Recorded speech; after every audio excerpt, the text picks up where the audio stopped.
Okay, guys, we are live. So for those listening at home, welcome to the Dungeon Musings YouTube channel. My name is Kevin Madison, and I will be your friendly Dungeon Master this evening, this afternoon, this morning, wherever this finds you, whenever this finds you. Today, we are continuing on with our ongoing campaign playing Jeff Talanian's very cool Astonishing Swordsmen and Sorcerers of Hyperborea in our campaign called Reavers of Thule. And this is session 32, I believe, of our campaign. With me today are all of the stars of the Reavers of Thule campaign.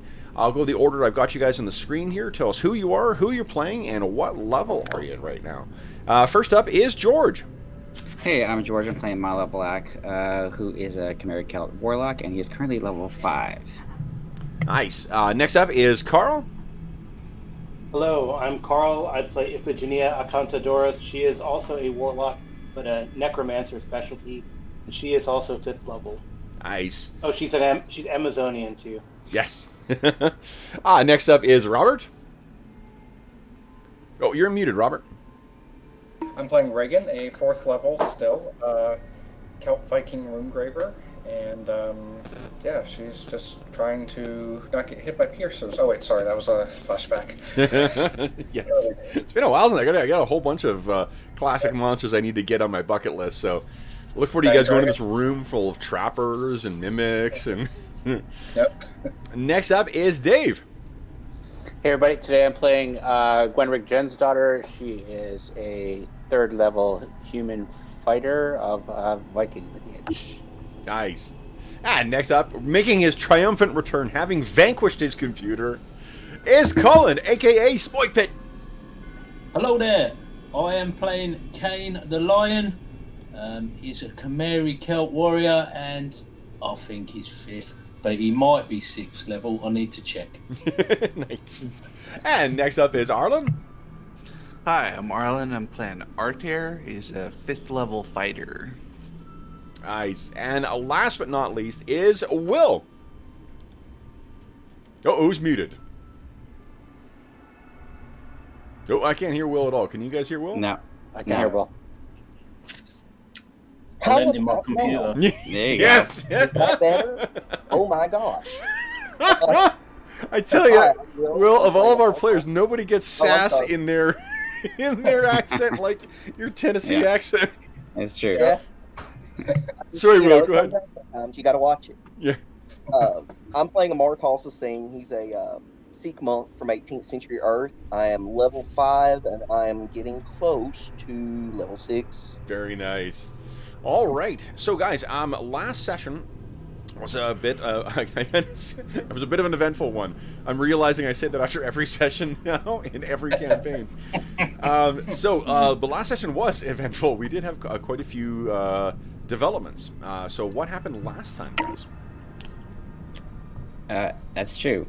So I'll try not to make this take too long. But Malo and Gwenrig were dying, as well as Amar, if I remember correctly, at the beginning of the session, and they were taken to the infirmary, and Artair and Iphigenia at the same meanwhile went and investigated the that single door we hadn't gone into. Yep.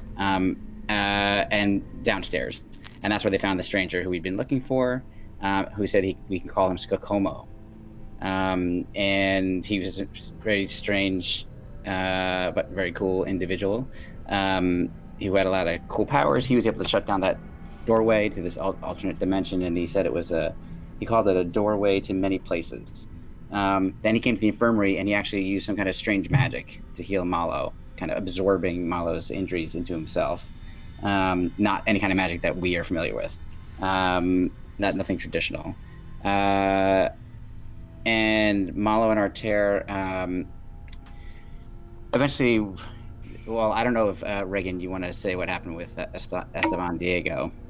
Yeah, so she was kind of wandering, doing the rounds, and ran across the two of them. Not necessarily in the full throes of plotting, but I believe it was Diego was saying that they should that they wanted to find a way to get an envoy to parley with the I'm spacing the name, the Second Brothers. Second Sons. Second Sons. Second Sons. Yeah, sorry. And she basically didn't quite nip that in the bud. She basically surprised them, said a few choice words, and they disappeared. And then she kind of noticed that some of the men in the army were looking a little bit hard at her when she came back out, and were giving kind of disquieted type looks to the rest. And so she relayed that to the rest of the group. And then I believe, George, you can take back over. Well, yeah, we basically realized that the morale of the troops had really gone down. It was close to breaking, potentially. It's from seeing two of the heroes, 2 or 3 of the heroes come back almost dead for whatever their encounter was. So after a lot of discussion of what to do, we wound up bringing up one of those travelers that was the corpse of which was still downstairs. And we had an assembly with all of the soldiers. And we got a bunch of items off that creature, but we allowed each soldier to come forward. We made a speech and had each soldier to come forward and stab the creature to feel like they were part of the kill. And slowly they started banging their shields in unison, and it became this kind of raucous kind of moment. And the morale rose, and we were aware. We figured that the Second Son's army was hearing all of this, and ideally it was maybe impacting their morale. And finally, we did go to the north door, or the door in the north northeast tower. And it was the only place that we're aware of that we hadn't gone before. And as we opened the door, a specter materialized in the room. He's wearing the same class that's on Malo's Ancient Ranger cloak, only is much grander. Sort of the same thing as Ahote, who we met in Tuleborg. And I think that's where we ended the session. Yeah. So this is what Tsukumo looks like as well. Tsukumo, also, you did discuss the Birgild, the Witch of the Woods, with him very briefly, and he was quite adamant that he would not truck with witches. A few times. Yeah, a few times. He repeated those words several times. Yeah. So last we left, we had everyone make saves, and I believe the person who failed it was Arter. Yes, Arter failed the save against the undead thing right at the end. Yeah. Yes. So, starting our session, so everyone's got a point of Astonishing Fortune again, and... Oh, and just as a real quick reminder, Kane, I don't know if you saw it or not, but you no longer have your madnesses. Reagan. Superb. Yep, Reagan used her staff of curing. Oh, yeah. Much obliged. Yep. All right, so Arter, you failed your save, and there was some discussion as to whether you were going to spend your point of Astonishing Fortune to... Well, specifically, I think what you said last time was you wouldn't let me spend my Astonishing Fortune from last time. You were going to make me use this time's Astonishing Fortune. Would I do that? Come on, what a jerk. That sounds about right. Yeah, so you failed That this... old school GM. Yeah. So the what is going to happen is that you are going to see some years put on your life if you fail. So I think it would be good to use my Astonishing Fortune to avoid. So there's a little bit in I'm not sure if you've got a beard or not, but there's a little bit of graying in the beard that occurs. There's a little bit of graying in the hair, but no other adverse influence or adverse effects from this as you see this thing manifest. And as a refresher, this is what this creature looks like.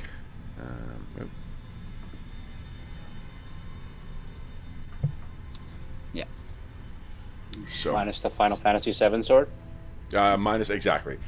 So are we attacking this thing?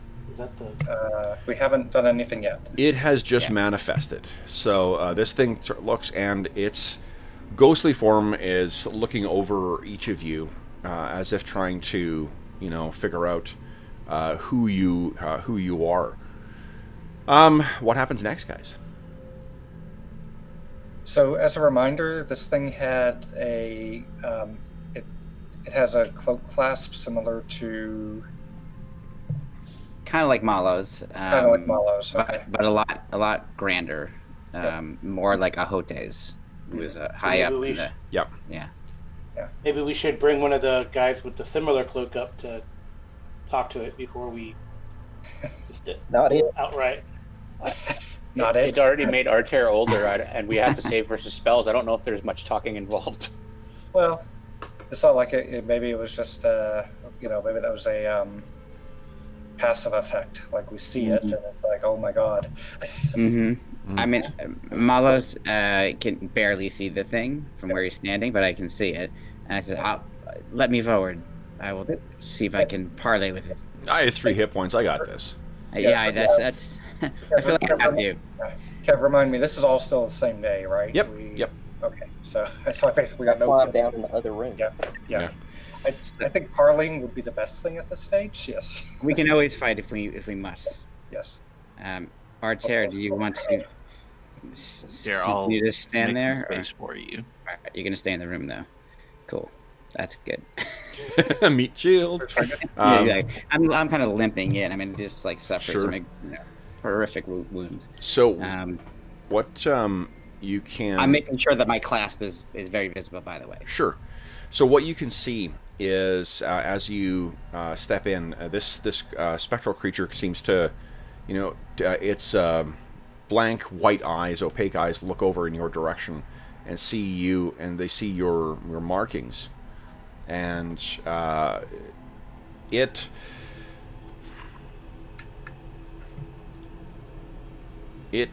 says only one word in what languages do you speak again, Malo? Let's see. I speak 3, I believe. Yes, I speak Common. I speak Cimmerian Celtic and Atlantean Hellenic. Okay. So I think this is a language that you don't understand. Does anyone speak Norse? Yeah, I would. Yes. So that's something that I. Well, hold on a second. Rune gravers, by their nature, speak Norse, I believe. So it was something that I hadn't been. Is that true? Let me check. It does say at one point. I mean, all the runes are Norse, so maybe not necessarily. Well, all the runes are primal expressions of the mysteries of the universe, and Norse happens to incorporate some of that stuff in their language, but I don't know if... Yeah, I think you're right. No, my character... They're Celtic runes, right? They're Augment runes. Yeah. I saw something about Old Norse. I will look that up, but I saw something about. Yeah, Old I don't Norse think so, because we've gone. I mean, we had issues with no one speaking Norse before, so yeah. It says something in a language that you guys have heard spoken in the streets of Tuleborg, but you're not sure what the word is, and it's directed directly towards you, Malo, and it seemed to be posed in a questioning way. I'm just gonna, this is what I'll respond. How I'll respond. I'll make sure he sees I have no hands on any weapons, and I point to myself and say, "I am called Malo Black. I do not speak your language. I do not know if you speak mine."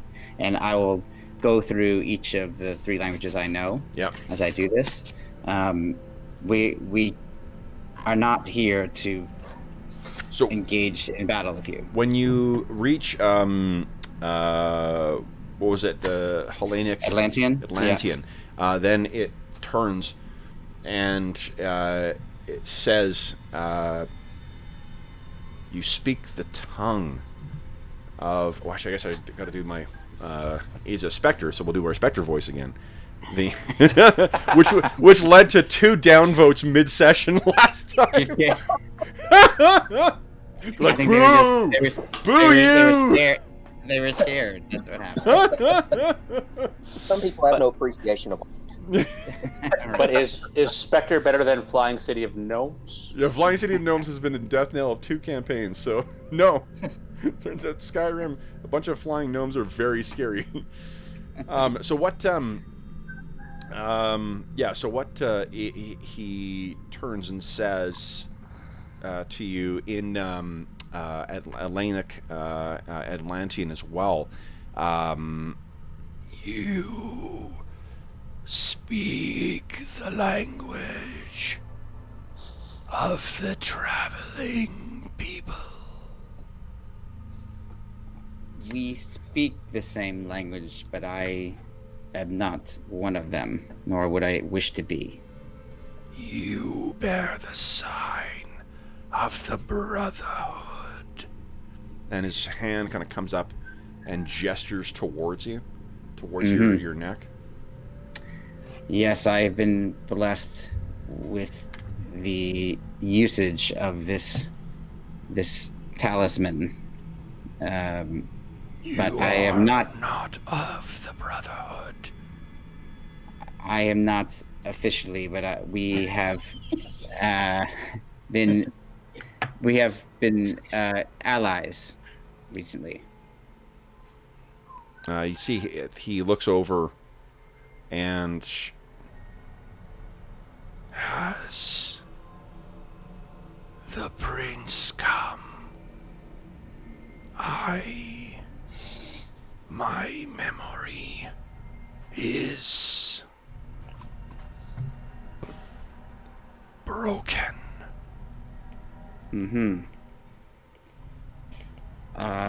Do the walls hold?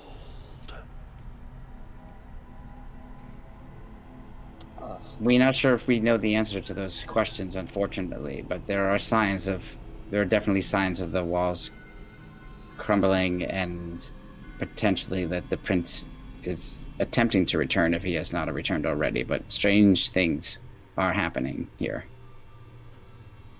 Strange indeed. How long, what can I call you? You may call me Reynard.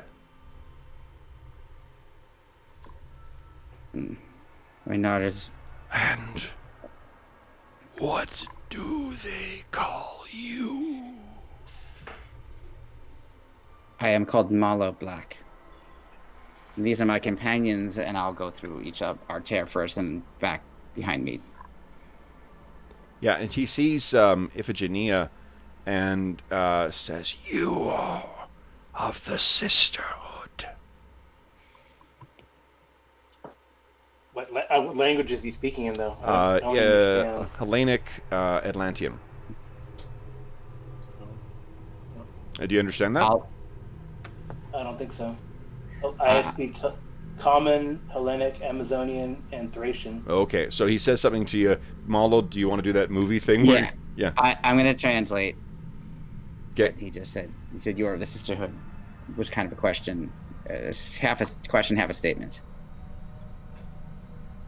Okay. Do you want me to tell him anything? I just nod. I don't say anything. I just nod, like sort of an affirmation. I guess he's referring to... I'm thinking he's referring to Amazonians. Yeah. So he could be referring to female necromancers too. So I just nod. Do you wear like a metal shirt or what? Is it an easy way to tell you're a necromancer? Yeah, she's goth. She has I heart bonin. Oh man.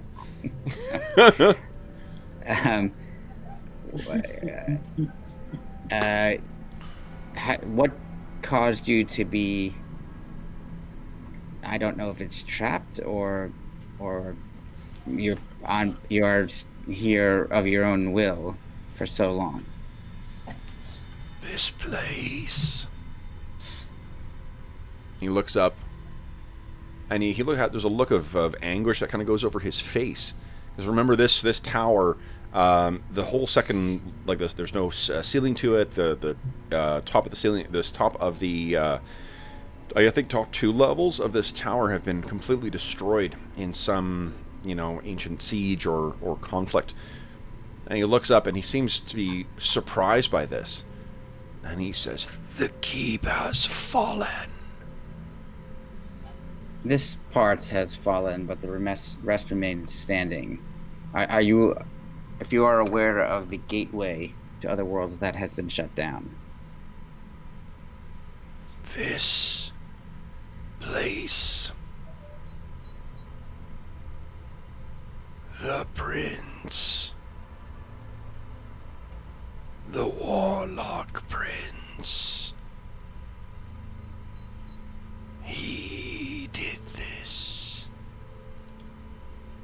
Ah. We have heard much about the Warlock Prince. But you speak of ancient times. You have been here quite a while. Have I? It seems so. Are you bound here? Do you wish to be freed from this place? My duty is to this place. And he gestures at your clasp on your around your neck. The Brotherhood. We were the Watchers in the Wild. This place stands at a nexus.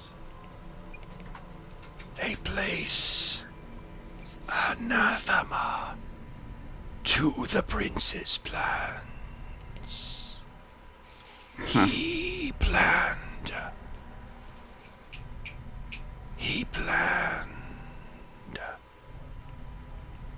And he seems to be kind of lost in trying to remember something.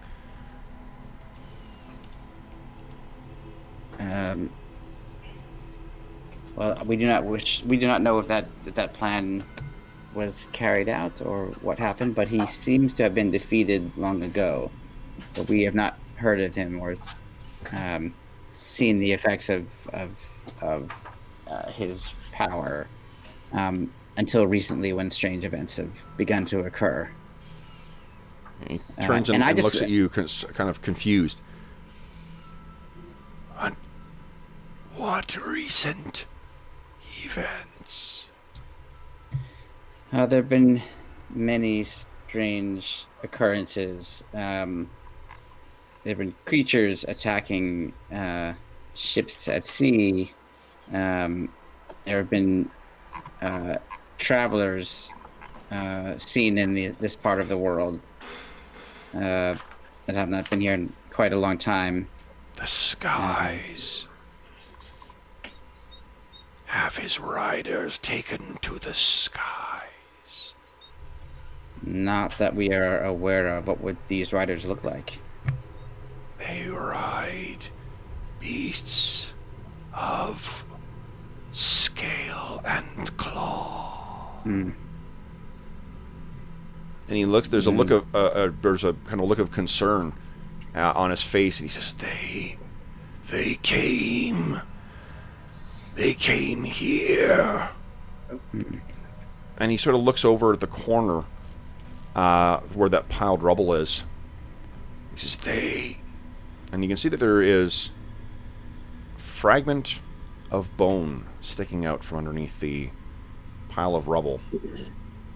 It's so decayed and so deteriorated over time that really all that remains is just piles of bones. It's not even a, if you pieced it together, you may be able to make a skeleton out of it, but any connective tissue, any clothing, any whatever else, gone. And he seems to be staring at where those fallen rocks are, and he says, "I died. My brothers, frozen and dead." Frozen by what means? By the forces of the Warlock Prince. His armies came, and this place fell. Why have you come? We have come to restore the keep to its original purpose and continue to serve the same side as you. He turns and sort of looks at you. You would form a brotherhood anew. I am way ahead of you. my goddess has chosen me to be the one to form this new brotherhood. If the Warlock Prince stirs and you remain here, you and your brotherhood will die.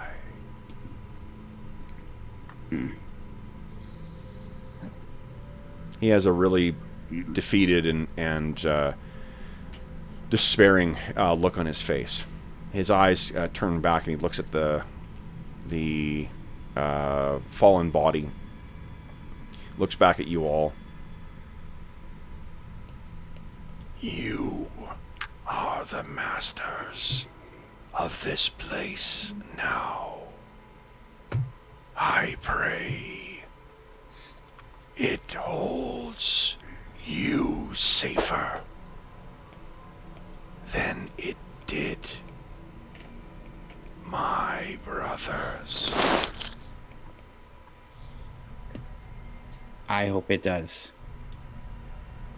Thank you for your service. You gave your life trying to protect Thule and this world. That debt cannot be repaid except to try to follow in your footsteps and do the same.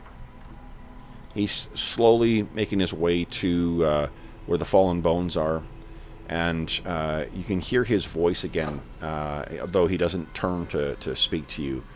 My footsteps led to my grave. Yours will lead to the same destination. Flee.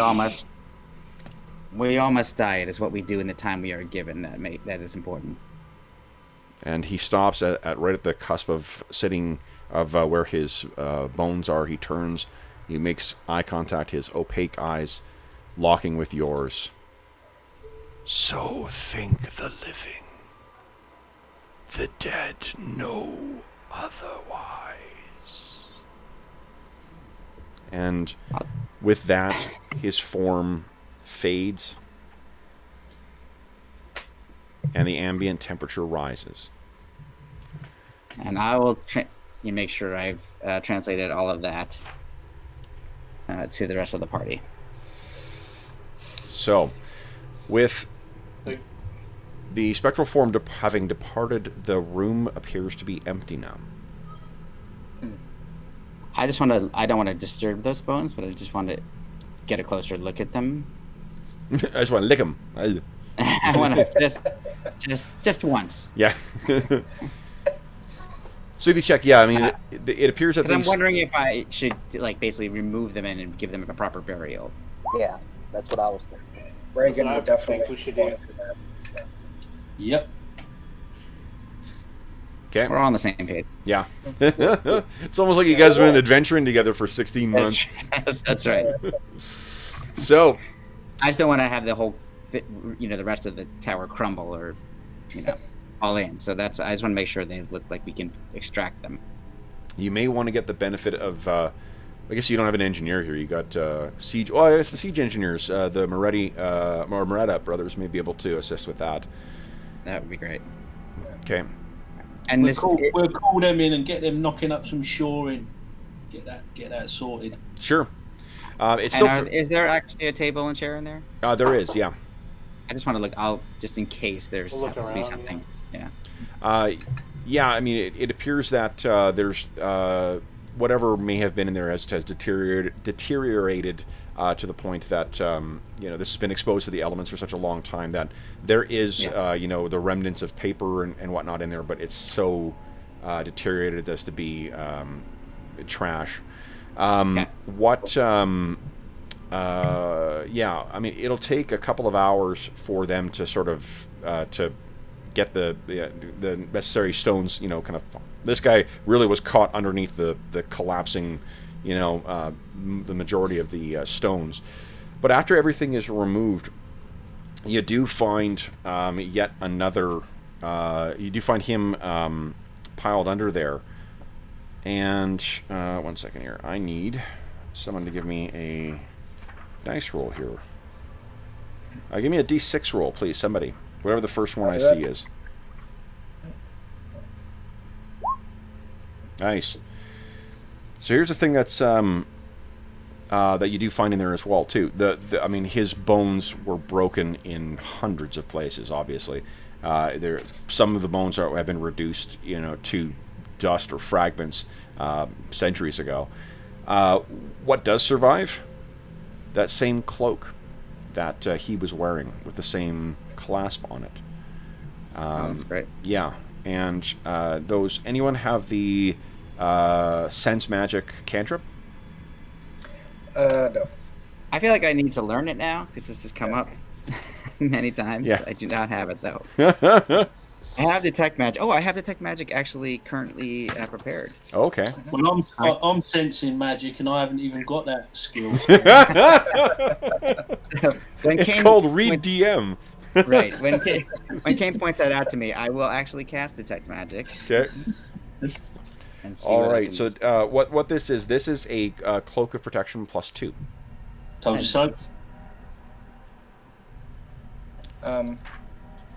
So Who could use- Reagan could use that, but if somebody else needs it, and I think Reagan would. She's known the Rangers enough, from obviously what has occurred, that she trusts their gear. Honestly, I think Kane should have it. He's always in the front line. That's true. Yeah. I agree, actually. Yeah. Yeah. Iffy, what is your AC? I think it's like 1. Can you tell me what it is for sure? I wonder right now. I got a list of everyone's Right now AC. it's 1. That's it. No, Yeah, it goes one. 2, 1, like 1, Yeah. 0. Yeah. 1A. Yeah, it's AC 1. AC 1. Okay, thank you. I've got post-its on here with everyone's AC from each campaign now. So. I mean, it was 0 like a couple sessions ago, but that item got destroyed. So. All right. And for a good reason. Yeah. Yeah. Oh yeah, that was with the wraiths. Oh, that's right. Yeah. Okay, so then if Kane wears the cloak of protection, that would reduce his AC to a -1. Nice. Yes. Yeah. Negative armor class. That's always the goal. Yeah. wow, is that against melee and missile? That would be against melee and missile. And Is there And Save? saving throws, Save? right? That's due to save. and it gives +2 to your saves as well. Yeah. That's a good thing. Whoosh. Yeah. Jeez, Cloaks wow. of protection are no joke. Yeah, they're wonderful. Okay. Yeah. Wow. Eventually, we all need to get one. Yes. Yeah. Join the Rangers. Highly. Or just kill a bunch of them and then. Yeah. Well, yeah. And then we become the Rangers by default. Yeah. You're the ranger now. Yeah. And you gotta talk like this. All right. So, with Do we have any Norse among? If he was Norse, then maybe we can ask among our soldiery what the proper ritual is. Burn the body unpure. yeah, I mean, if he was effectively a chieftain, that's likely the proper approach. Okay. I mean, you got this wood from the table, I suppose. Was it? It's not exactly a long ship, is it? No. We'll give you a Viking funeral in miniature. Float him out on a puddle in a table. Put him in the moat. So what happens next, guys? This was still relatively early in the day as well. Yeah. So have we explored everything now in the keep, or what else have we left? I think that was everything that I recall. Does anybody else remember any places that we didn't explore? Yeah, unless there's secret doors anywhere that you guys have not. And I mean, I forget. guess- Does anyone play a dwarf? No. No. Do they exist? No. Well, I guess they could be pulled We into can the ask, world uh, eventually, but We can ask we can ask Akoma or whatever if there's any Did he recall any secret passages or You actually can't find Skakomo. hidden ways? Oh, interesting. Yeah, he's after you had the initial conversation with him, you're not sure where he's gone. And if we ask him, is it that basically the rest of our soldiers are just unaware? Like, it's like, oh, no, we just didn't see him. Yeah, I mean, it's one of these, like, you know, Batman moments where, like, he was here a minute ago. I don't... Okay. Did you guys see him? No? Okay. That doesn't surprise me. No. Yeah. Well, maybe we can ask the brothers, since they're engineers. Maybe they look at the structure. They can see if there's more volume than there should be. What's our long-term plan for morale? That's a good question as well. Long-term plan would be to get the second sons off our back. Right. Yeah. Do we know what's actually bothering these guys? Deaths.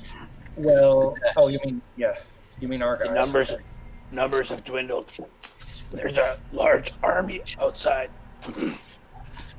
And some of us have been severely injured, as evidenced by Gwenrig's difficulty in speaking. Yeah. Archer decided I was wondering about that. Yeah. Archer decided that Gwen's neck would be a good place to store his arrows. Ow. Ow.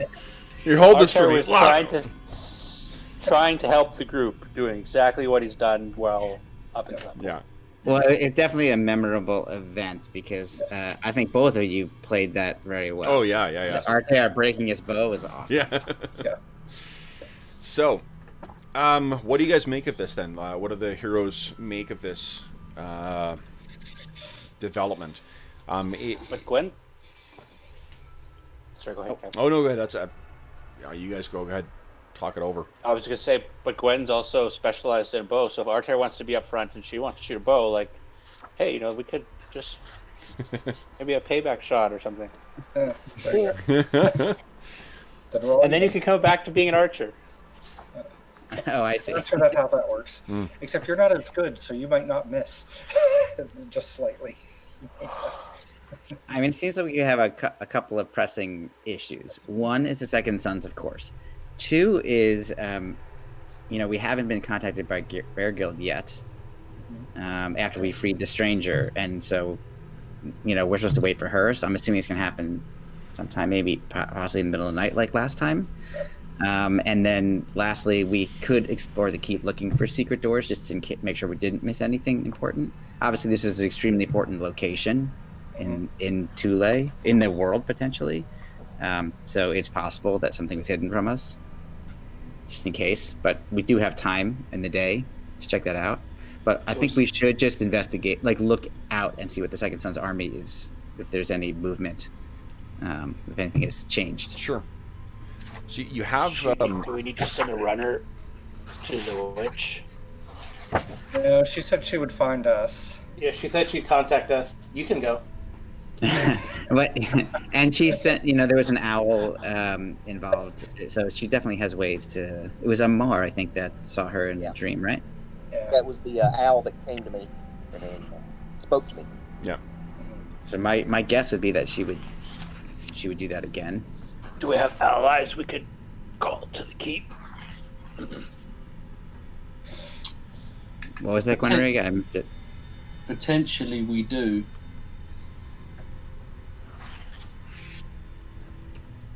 Let's call them. Reinforced. We've explored this already. It's too far away. That was the decision. The ranging pride.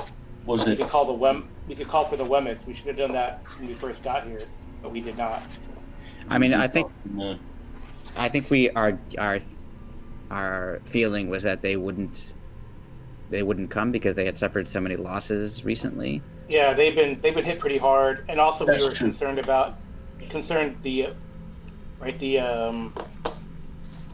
the position of people in Tuleborg, or the Wemmets are like beasts and they eat people, and they probably do.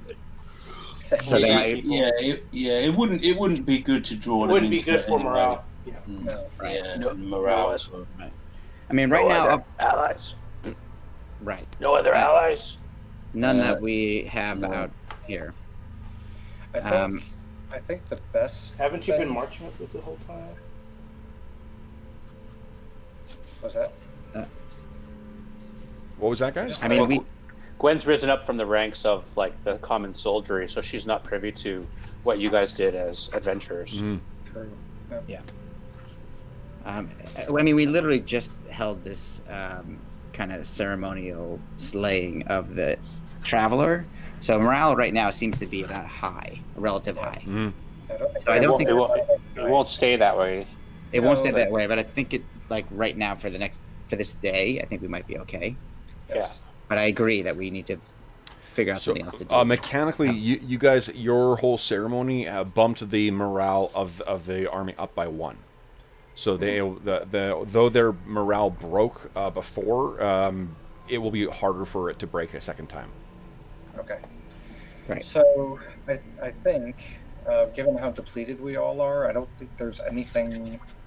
I mean, other than maybe we can have some sort of a more communal gathering tonight. The army, is welcome to. Maybe we can have like a thing where we all share stories about our adventures, and they can share stories about theirs, perhaps. Here we have s'mores and.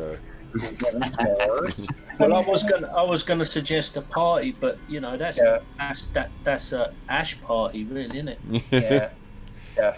So, but I mean, just something along those lines, a little bit communal tonight, and see if the witch contacts us overnight. If not, then the next day we'll be healed more, and we'll be able to make a new plan. And also today we need to figure out a burial ceremony of some kind. That's true. You also recall that some of your scouts or lookouts in the tower, they saw members of the Second Son's army foraging, or at least like ranging around the keep. Mm-hmm. So you're not sure right, what that in was. every direction. I wonder what their food supply is like. Excellent question. Mm-hmm. Could we starve them out? We don't have them. Likely they'd starve us out first, right? We can forage. Well, I'm wondering if we could put an end to their foraging. We still got our cavalry. We've got tigers and Yep. Horses, yeah. how many of these foraging type outriders did our scout? They saw at least 2 groups. What sort of size of groups, maybe? Did we get a look? 4. Oh, okay. And they kind of were going in every direction as well. So they weren't sort of. We were worried that maybe, or Malo at least was worried that might be sort of scouting us and looking for advantage points to attack, but it didn't seem like that was the case. Now, the advantage the keep has is that it is built in a fairly easily defendable place. Like it's on a slightly higher ground and clear vantage in every direction. Like this is sort of the view around which the keep from where it's situated. That makes sense. Well, I don't know what everybody thinks about maybe trying to intercept one of these groups, and if we did that a few times, maybe their morale would start to suffer a little bit. Possibly. Or they get desperate and they push and try to attack us again. Well, and the other thing is, just get him in a bunch formation. and also if Bear Guild, leaves them, that may also affect their morale. Right. So it's possible we may not have to do much. Yeah, because they got their own issues going on, haven't they? Yeah. Exactly. And the one that we had captured had promised not to take up arms against us again. So we killed 2, and we sort of caused one of the Second Sons to not go against the Second Sons in general, but not to attack us. So their leadership has been a little bit cut down. Well, the other thing is, if we got hold of one of their sort of like just their normal rank and file type troops, he might be a bit more keen to say what's going on in the camp. We might get a different story from, you know, a rank and file trooper than you get from some sort of noblish warrior type. You might get just a bit of a different angle on things. Yeah. You want to go out? You want to go like after one of these foraging groups? I wouldn't mind a pop at them. Because, you know, a couple of tigers and some horses. I think I jogged him too hard. Yeah. Yeah. You bent my arm. Yeah. Let's go. Get your coat, you fool. Yep. I think let's go after. I would like to remain here and recover a bit, but I will also help with the other things like the burial, etc., Right. and the searching. Okay. Megan would prefer to help with the burial as well. And, I think we need you for that. Yeah, and I think she feels that given her depletion in the other areas, she could actually be most helpful. This is the best place to be. So. See, we could go when the sun is low in the sky, and we could attack from the sun and use it behind us to blind our foes. So what? Okay, so somehow this is going to involve Kane taking on the entire second Suns. I know it. There's only 4 of them. And their army. So the who is then? It sounds like Reagan and Malo are going to look to the burial of Reynard. What is? And it sounds like Kane is interested in trying to catch up with one of these foraging parties. Mm-hmm. Okay. Yeah, let's try to get Iphigenia's with Kane. So Okay. I have a horse. Okay. Cool. You have a cat too, don't you? Yeah, we got a cat each. Okay. Okay, Gwen's gonna help We're with the we're not talking Garfield either. And then what about Amar, Arter, and I think that's Amar and Arter, I guess. Amar's going to meditate, try and recover some hit points. Okay. That's kind of what's important to him right now. All right. So he's indulging in chiropractic treatment. What about Arter? Yes. I guess I'll help with the expedition to take on the foraging expedition. Okay. Yeah. So then let's see here. No one. Couldn't resist it. None of you guys are trackers, though, right? I don't think so, because that's how we. That's why we needed. We needed Amaguk. Yeah. That's why we were in the wilderness for ages. Oh, let's spare a thought for Amaguk. And in fact, I think we need to put. Is he in the halls of Valhalla yet? Yep. Yep. Him and Yalmar. Are there like skills and non-weapon proficiency type things? Yeah, I got a Boa Fletcher one. So there's... secondary skills. Oh, yeah. Gwen's a hunter. Oh, okay. Oh, cool. Interesting. Oh, there you go. So then, let's do this. I could strip down out of the heavy armor and go with them. Yeah, I'm not gonna. It's not gonna make you as useful as an actual like hunter class. But I think there's gonna be a chance. Let's see here. Take this awesome DM screen. Do you guys? What about the? Can you get the DM screen separately? Like, can you buy it separately from? Yeah. Oh, you can. I bought it separately. Oh, did you? Okay. Yeah. Mm-hmm. I got mine with a Kickstarter. What about the tigers? What about the tigers, Kev? Wouldn't they have like a hunt in nature? They would, but it's a matter of getting them to hunt the thing you want them to hunt, as opposed to them being like, "Hey, I found a dead carcass." You're like, "No, you stupid, bad tiger." Yeah, you're the dead carcass. I'll take your word for it, Kev. You're the man who lives in the snow, man. I thought you were going to say was to make a joke about my fanny pack. I posted a photo yesterday of me taking the dog out with my little fanny pack that has her treats in it. That's awesome. It's a look. Suit at the top. Yeah. I was calling it the suit up mullet top suit. It's business on top and party on the bottom. Oh man. Though the fanny pack is a thing that I got the most comments on.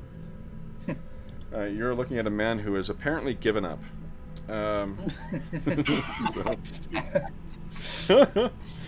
Okay. Where is it here? Where is it here?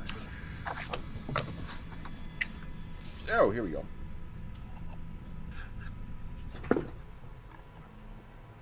So the progressive thief abilities on the thing here do not have anything for tracking.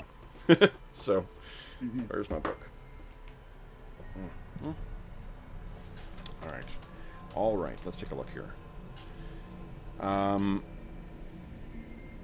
These tigers are fairly well trained, though, so I suppose there is a... it will help a little bit. Though I guess you don't have a scent or anything for them to necessarily follow. I suppose a wisdom, survival, ability check DC 15 don't help really. Give me no. Would you? Let's see here. Gwen, would you give me a D12 roll, please? Sure. Assuming she's like stripped out of the field plate and just out in like some leather or something. She's not riding like a knight. Hey, very good. Good. Okay. Lower is better. Yeah, low is always good in in this one, or in for these rolls. Let's see here. I'm gonna get our outriders together here. Go. It's the outriders of Thule. Okay. I can't see why you wouldn't have your armor, Dave. I mean, you're only tracking. You're not stalking.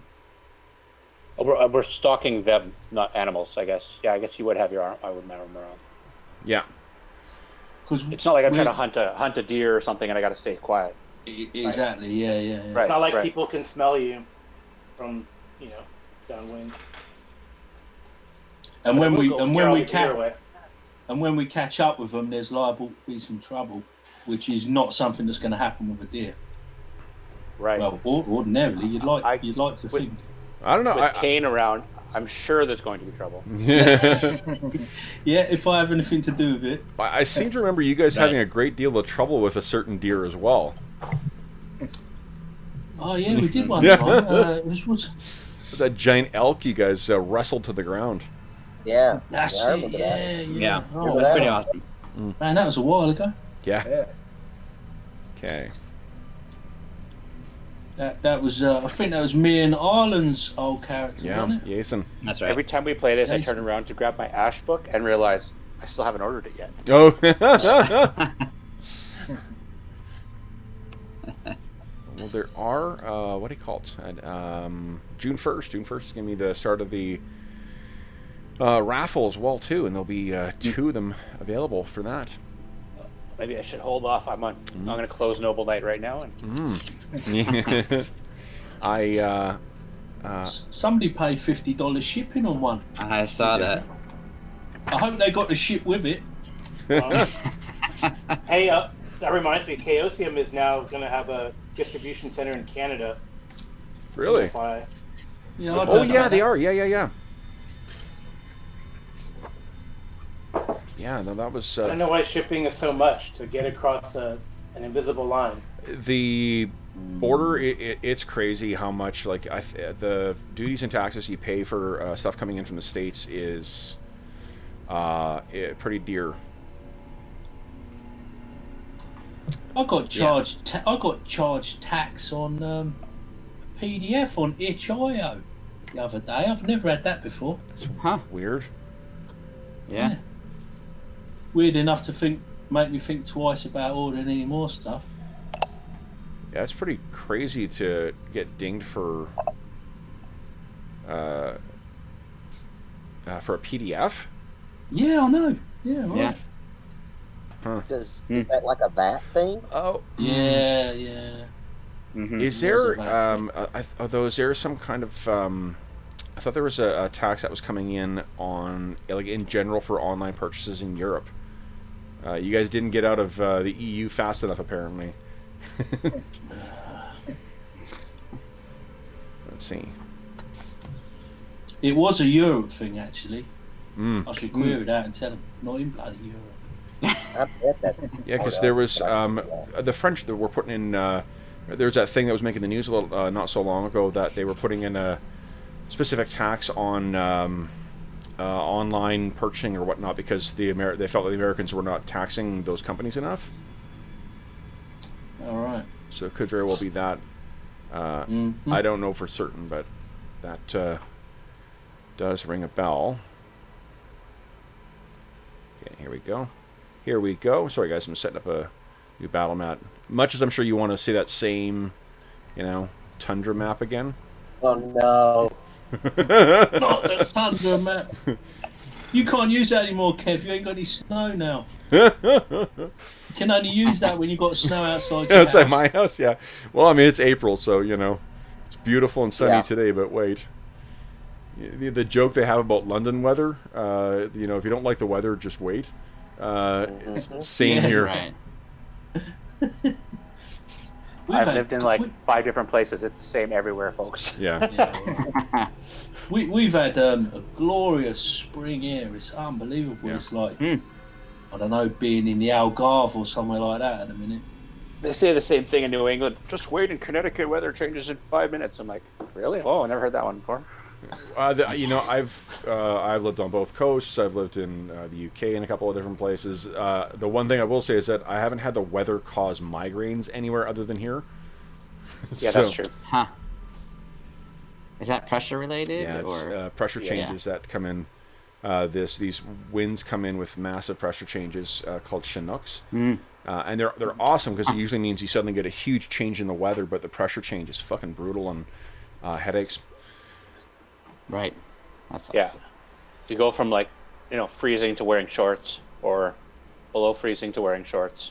You're like, whoa, it's awesome. It's like springtime. And it's not the reverse. Like a cold snap is rare, but the Chinooks come in pretty often. So, unlike a lot of other places in Western Canada, we don't tend to hold a lot of snow here. Like in Dave and I are both from the same hometown, and there's a snow dump that won't melt until like late June because they just have so much fucking snow piled up that's been cleared from the roads and it never melts. In Calgary, that's never the case. Okay. This is from the landscape, I'm guessing. It's from those Chinooks coming in. Kind of the environmental. Yeah, with the Chinooks like coming in. We have the Santa Anas, and the reason they come in is just the way that the topography is, and where the valleys and mountains are, and how it like funnels the heat off the desert. It's like we're going through one right now. It was 90 today, which I figured out in Celsius was 32. Oh my god! Oh, wow, yeah, that's holy cool. shit! Yeah, so it's insane. Yeah, that's it's not awesome. normal. Okay, let's see here. Do you think that things are bad in the snow there, Colin? I spent 2 nights camping in Death Valley, so I can't wait till we go to a desert because I got all sorts of shit to work out on you guys. Great. Yeah. We grew up in a place called Winnipeg, which is often known as Winterpeg, because it freezes up in late October and it stays that way till April. And like Kev says, they have where the trucks dump the snow that don't melt. But even in front of people's houses, you'll get 6, 7, 8 feet of snow piled up on the front yard. That takes till April, May to, well, probably end of April to melt. Okay. See, I know where these places are because of the Ticket to Ride map. Nice. Winnipeg's on there, man. Calgary's on there. Yeah. Both were big awesome. rail centers back in the turn of the last century. Winnipeg had the highest population in Canada at 1900. It was the second largest city. Now it's way less. Huh. Yeah. Anyway, so that's, clearly the folks listening at home, we appreciate you tuning in for Canadian trivia. Canadian Geography 101. Okay, sorry, I've got the stuff set. Let me move you guys over to the map here. And you guys can see. Good idea, Kane. Boom. So, it takes you a few hours worth of riding to kind of get a trail for these things. You can move your kitty there, Iffy. Carl? Iffy's kitty? Okay. Yeah. Where are we? What are the red dots for again? Oh, they're just I think either Astonishing Fortune or they're marking who that you're a PC as opposed to an NPC. Oh, Yeah, I can move it. Okay. do I need to have a red dot? Okay. Excellent. So that is Preda the Tundra Tiger. And let me check. Been playing so much AD&D lately. I'm trying to remember how certain things work in here. Let's see here. Where are the stats for Fang Dragon? Just kidding. Actually, I do need to roll for random encounter. Okay. And.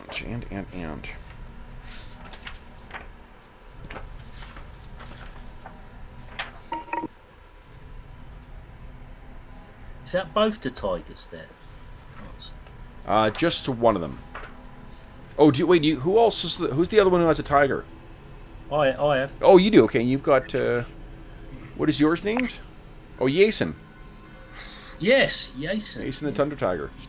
Let me add in. Doesn't have an icon there. Let's see here.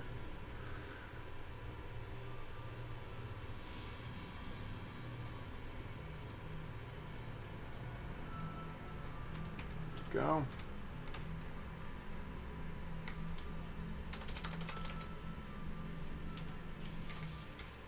Okay.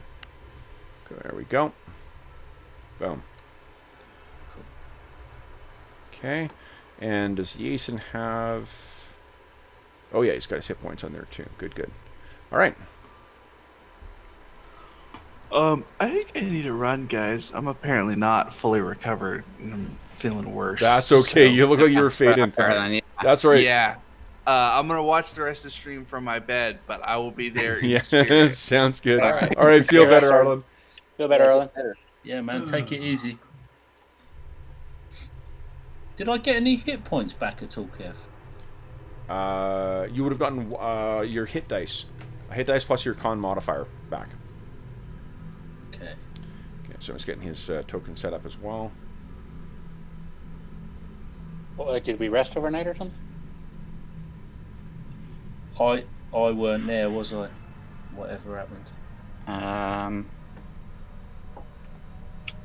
Was this the same day that we were? Yeah, it was. There was some healing from magical means. Oh, was there last not? session? Did you guys not get a rest?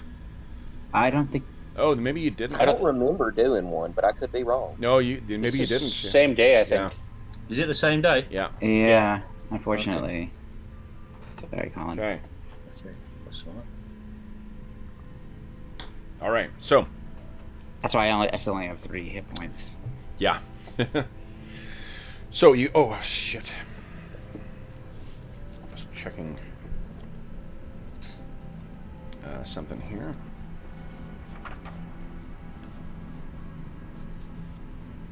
Okay, here we go.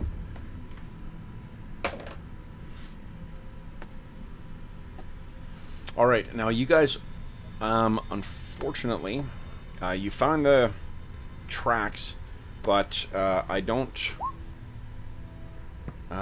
think that. Or let's change our music as well too, because this is not the creepy stuff we need. What's this here? Oh, that'll work. Get some wind going here too.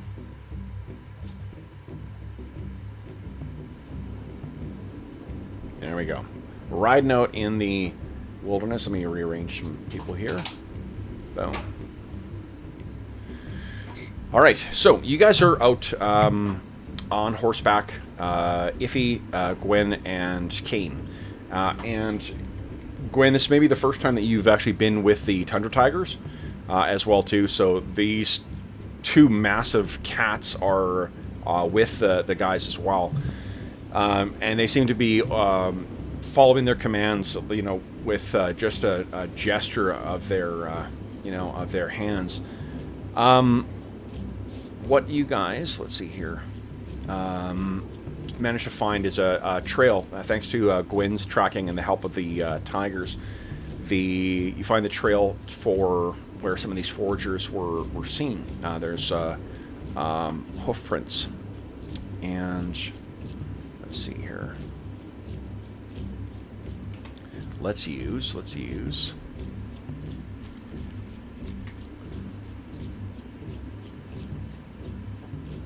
Yeah, a TIE fighter. No. I was trying to find a thing. Okay, let me... Only if I get a lightsaber. Nice. I'll take All my right. chances. You use it. Yeah, you're proficient. You cut your arm off. All right. Energy longsword, essentially. That'd be okay. I'm holding out for the Millennium Falcon. You came in that? Well, You're braver than I thought. Quad laser cannons. That Yeah. could be handy. Heck yeah.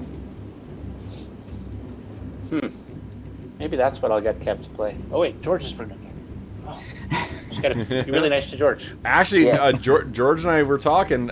We've got. I currently have in a slight stage of planning the last flight of the Lazy Bantha. So we are, returning to Star Wars again sometime soon. We gotta get our charity sessions out of the way first, but that gives us plenty of time to get this set up. But it's gonna be, and actually, George, I think I'm gonna push the timeline forward a little bit more on that too. But we'll talk afterwards. Okay. But I've had a lot of ideas kind of come together for it. I'm like, oh. But I want to hear what you think is going to have happened to Kiro in the interim. So, Awesome. guys, all right. So let me go to the proper level here. So what you guys see is you're sort of, you can picture you're riding along, these tigers at your side. You get to a vantage point where you're hoping to kind of get a good look down to see what where these things, see if you can pick up more tracks and whatnot. And what you can see is, boom, right over there. If you go out just a scooch, I didn't put dynamic lighting on here, did I? No. No, I just didn't know where they were. Oh, good. Okay, good. Are we between them and their camp? This is actually to the west of the keep.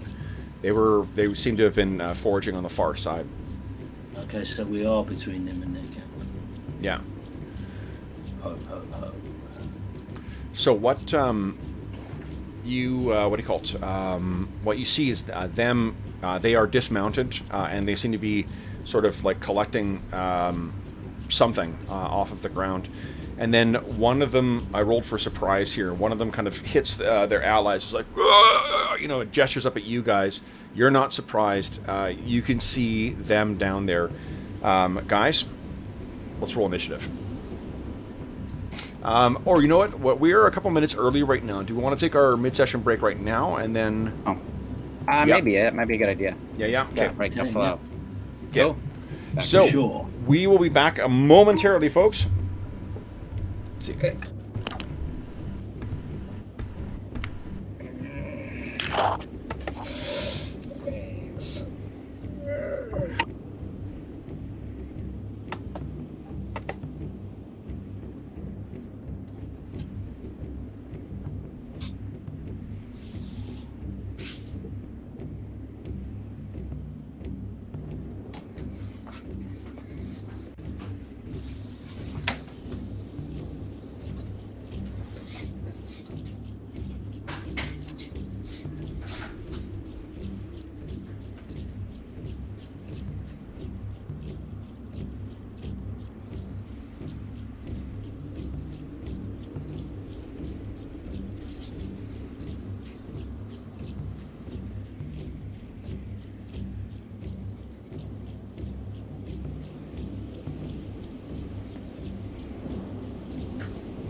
How you boys doing then? All right? Yeah. Yeah, okay. Good. Yeah, how about you? Yeah. Just been really impressed with the weather. I mean, it's really surreal, but in some ways, it's kind of calm and quiet. Yeah. You know, you getting a little bit of getting almost a little bit of a weird rest from, you know, that real hustle bustle that we've all experienced in day-to-day life. It's, you know, it's at a big cost, but trying to find a bit of a silver lining there, maybe. Yeah, no, that makes sense. Working from home, I don't want to go back to the office.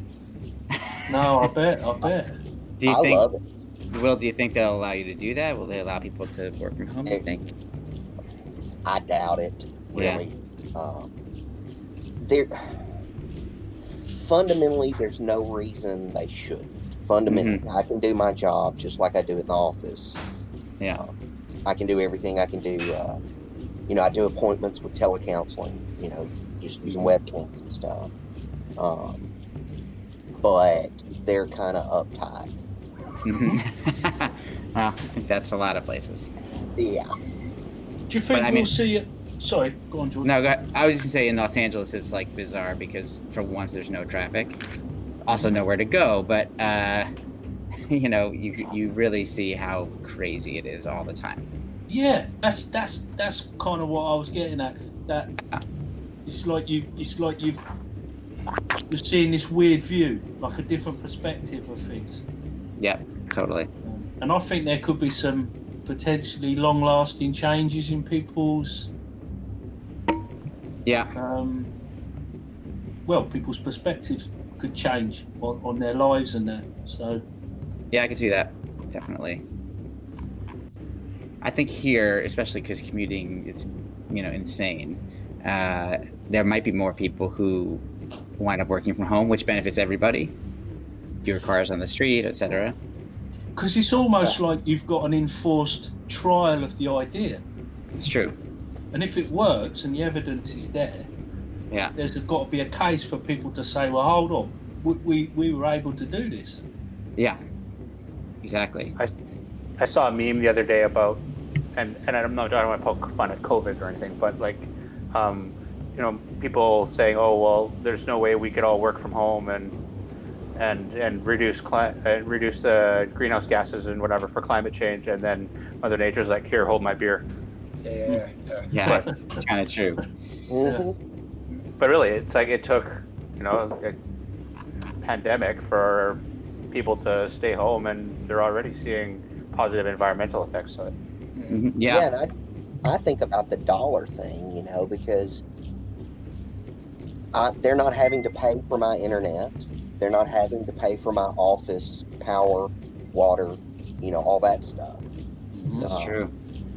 you know, and that's like the regional office downtown is huge. There's no telling how many of our employees, because it's also the federal courthouse, so I don't know how many people they've got. But I mean, we've got probably 200 to 300 employees down there easily. It's probably more, but that's just my gut instinct. And that's 200, 300 people that aren't coming into the building, that aren't having to pay for parking, that aren't having to be a part of the traffic. And then, like I said, you're not having to pay the power or the internet. Right. Well, even just the sheer size of the office space. So if companies start looking at, you know, like how many of their employees can work from home, say, okay, well, we need a smaller office, we can downsize. And if enough companies start doing that, then it's like we don't need to build so much. We don't need to have so many buildings. Right. Yeah. It's just been forced into doing something different, and maybe some things will come to light. Well, they were saying, someone was saying, oh gosh, I remember yesterday, sometime this week, where they were talking about like the post, quarantine, that it's going to still, like, even once everyone gets the go-ahead to go back, there's mass events like theaters and, concerts and things like that. They're not going to just, there's going to be people who will be reluctant to go back to mass gatherings. And the first time you have a recurrence of coronavirus after one of those things, that's going to have a cascade effect on future attendances, right? So, yeah. I mean, I'm already thinking now. I'm in no rush to, go to a convention or whatever. I mean, you know what Concrad is like, whatever, already. Yeah. Yeah. I forgot my coffee. I admit that. I'm reluctant. I mean, at a convention, though, you can distance yourself a little easier. Not like Gen Con, right? But no, I'm thinking of the UK. I'm thinking of the UK Games Expo, and that's like our huge, equivalent. right? Yeah, it's pretty big for this country. It's I think it might be 30,000 people, something like that now. Yeah, that's a lot of people. Like New York Comic Con. Yeah, it gets jammed in. You get a little bit jammed in there, You're bumping elbows and shoulders with everybody.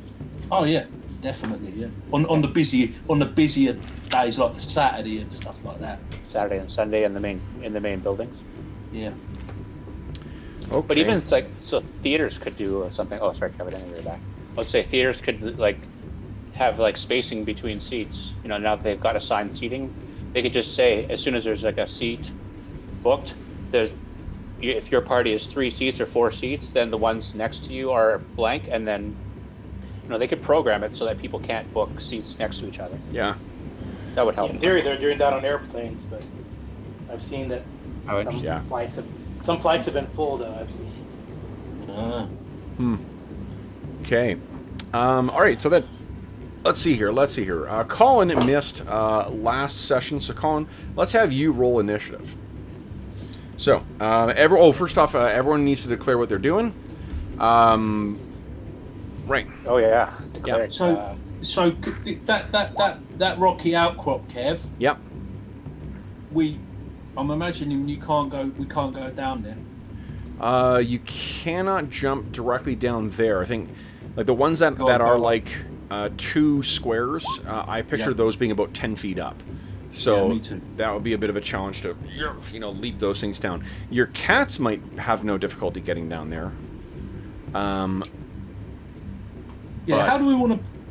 Sorry, Kev. How do we want to play this, guys? I'm thinking we've all got ranged weapons, haven't we? Yeah. Nope. Oh, you're not. Oh, I thought you had. I've got a longbow and a shield on my back, but. Yeah, I mean, I'm gonna go try to chase him down. Oh, right, okay. Yeah, that's fine. Yeah. So I'm on horseback. Can you shoot and move in Ash? Is there a? You can. Is there a house rules file I should be looking at? No. There's a house rules file for it as well too, but not for that. I don't change a lot of the rules. The rules in Ash are pretty fucking good. I only make a couple tweaks here with Astonishing Fortune and adding cantrips. For this, what you can do is you can shoot, but you can't once you It's once you shoot, you can't move again. Is that right, guys? No, not from what I'm looking at. Hold on. You can move a half. Yeah, you after can half fire move. on phase 1. Okay. Hold up. I've got PDF. Are we in range? Let's have a look. I've got to do the old doofer. Nice. Oh yeah, we're in range. Oh, I asked Kane, or do we want to take them alive or kill them? Well, we probably want to keep at least one alive. Do you think? So 2 are cat food. Exactly. The meat will keep fresher for the cats if we keep them alive. You're turning into a right old Wemmick there, Kane. You've sussed me out. You've sussed me out, Iphigenia. Hey, Kevin, it's on page 247. Yeah, sorry. Thanks. I'm looking at that. So, if you've got a weapon that is if you've got a bow that's got a rate of fire 2-1, what you can do is you can take a half move and fire once, or you can remain stationary and fire twice, or you can fire once on phase 1 and once on phase 2. So you can basically move and fire once. Yeah, or you can take it's just like in AD&D. If you want to take advantage of the greater attack rate, you have to remain stationary. Right. Okay. Though, are you specialized in bows? Yeah, she was specialized in longbows and longswords. Oh, nice.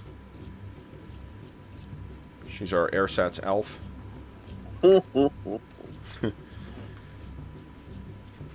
Okay, great. So if he's declared, no one else has declared action. So we got. So then be. Iffy, Gwen, and Kane.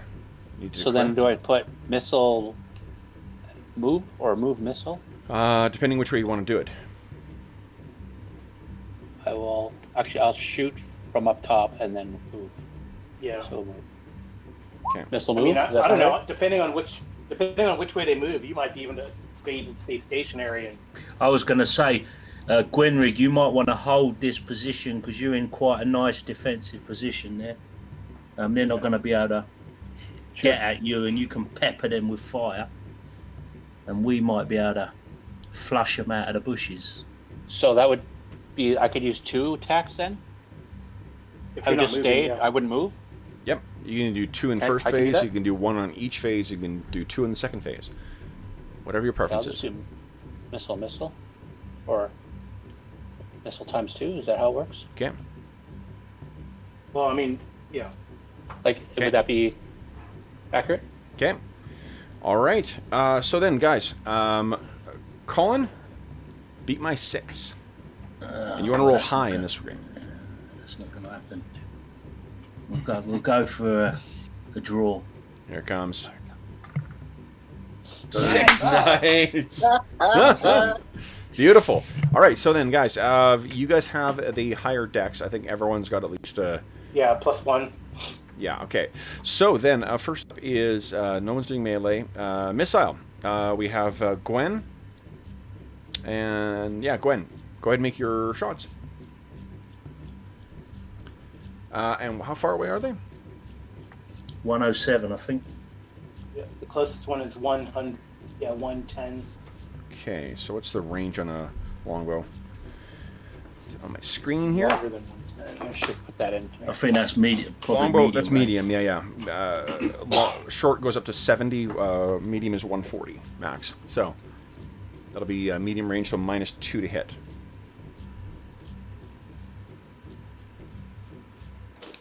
So -2. -2, yeah. Oh. Do I have to have the damage in there? Or the roll on the thing, it might. I didn't have damage in there when I hit the button. Does that? Nothing showed up, so I don't know. I got a syntax error, I think. Oh, okay. Let's see here. But I didn't have the damage roll there. I wasn't sure what.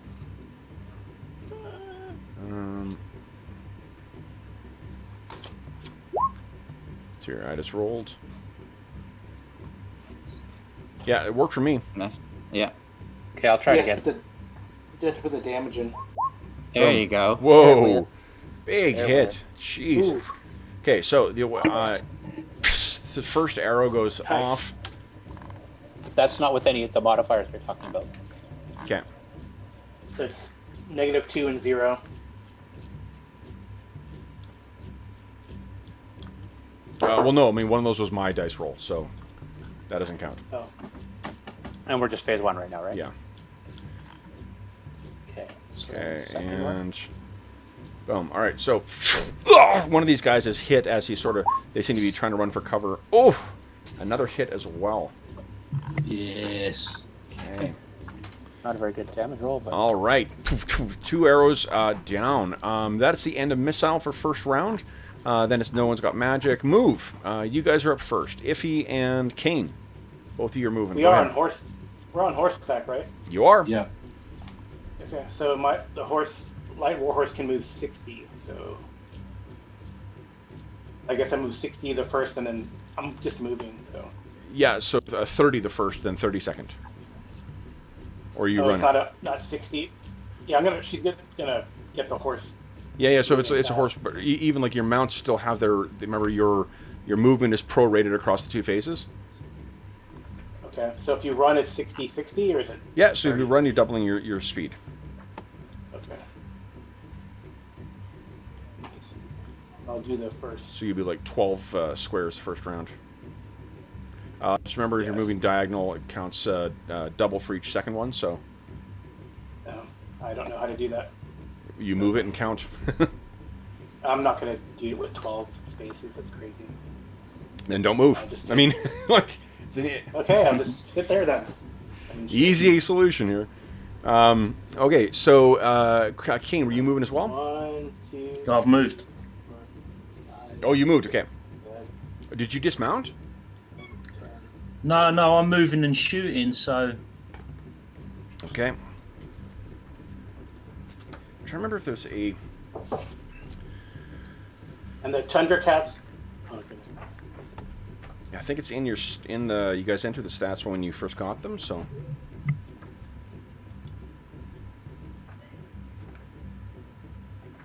I think the Tundra Cats can actually make their way down the slope if you want. The horses would break a leg, but Right, that's how I'm going around. yeah, but the cats can go straight down. It's counted as difficult terrain. Just double cost for each square. Iphigenia, I'm thinking to keep the cats with us for now. Are you, or...? No, I just have it run behind. Okay. I'm not in a rush just to send my cat out there to get jumped. Okay. So movement. So these guys each run for cover right now. I've got... Oh, no, sorry, I'm doing the wrong thing. Good. As their move. Where are their horses?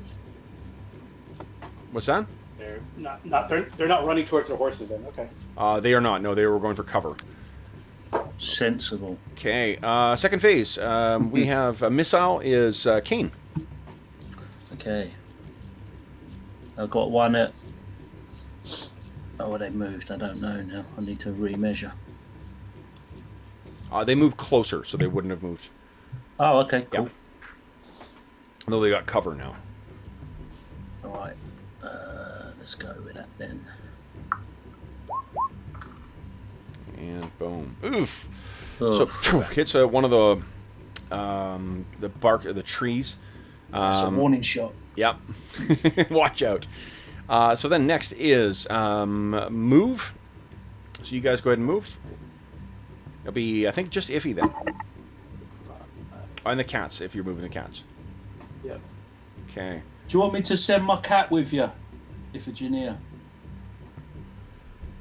Now, I'm going to make Yeah, a that's fine. morale check here. Okay. You can hear them shouting something at each other. There seem to be a bit of a back and forth between these soldiers, but none of them move from cover. That is the end of round 1, guys. Round 2. You're still in charge of initiative there, Colin. Okay. Jack dice, hold on. Oh my goodness. Beat my 5. You want us to do our instructions first, okay? Oh yes, of course. Yeah, sorry. Too much AD&D. Yeah. I see these. Go ahead. Some would say you can not have too much AD. This is true. This is very true. I will agree with that at the moment. Yeah. Oh man. Excellent. Okay. So, go ahead and roll. I'm on a 5. Let's see. Come on.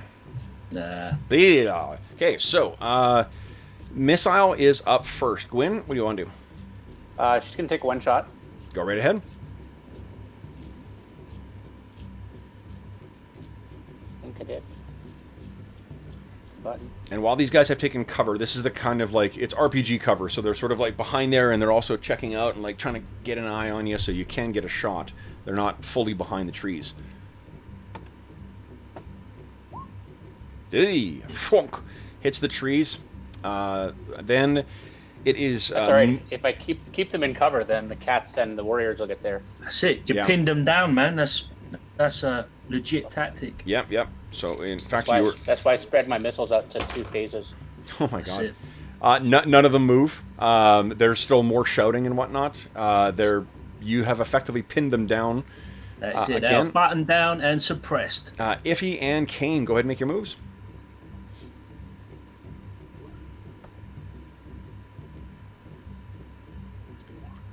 And then, Gwyn, you can make your second phase missile attack.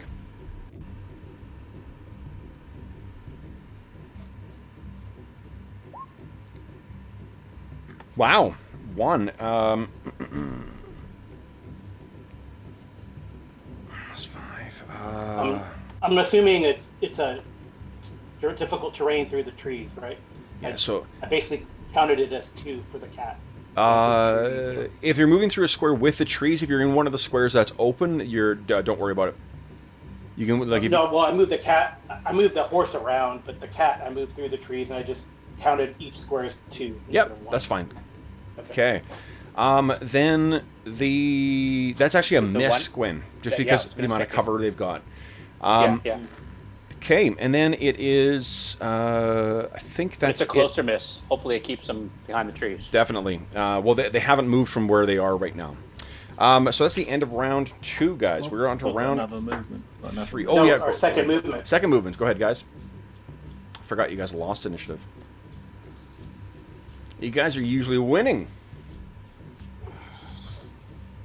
I, for one, blame the DM. It's a game of 2 halves, Kev.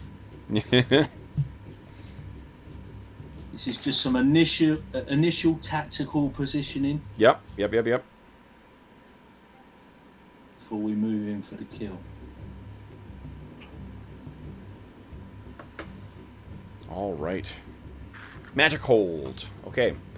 So then it is. Oh yeah, second this round. Everyone declare your actions.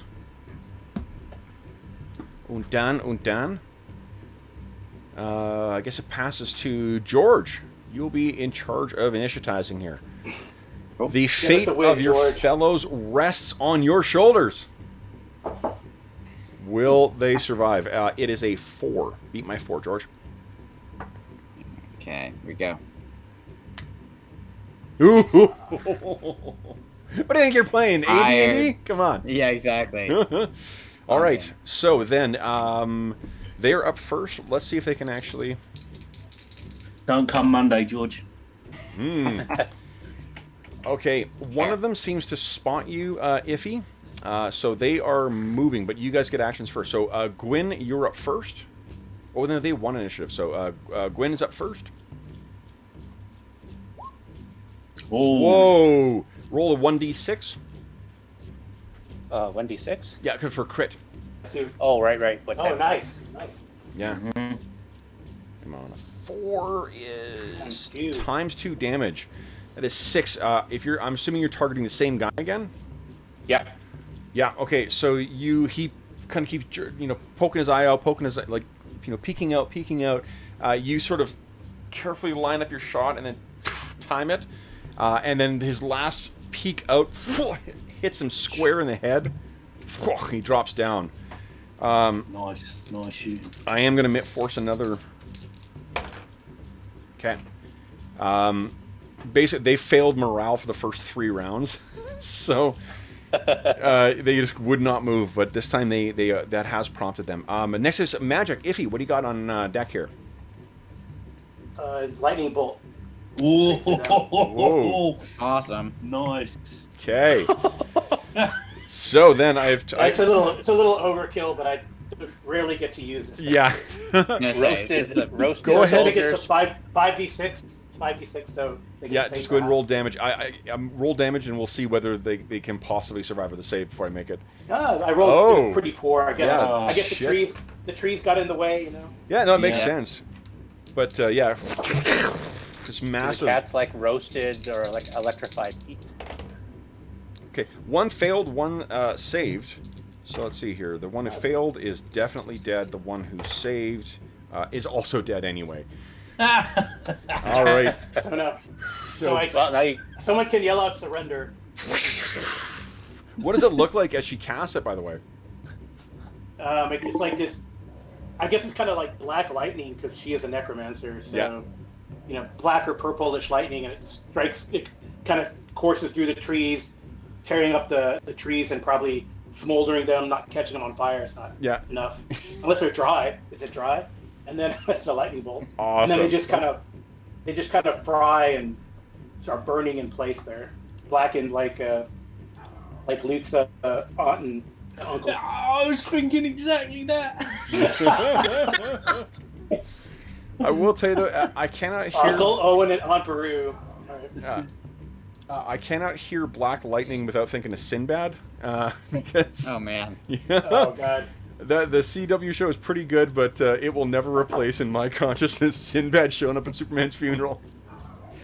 Okay. So then on their move, this one turns and is bolting.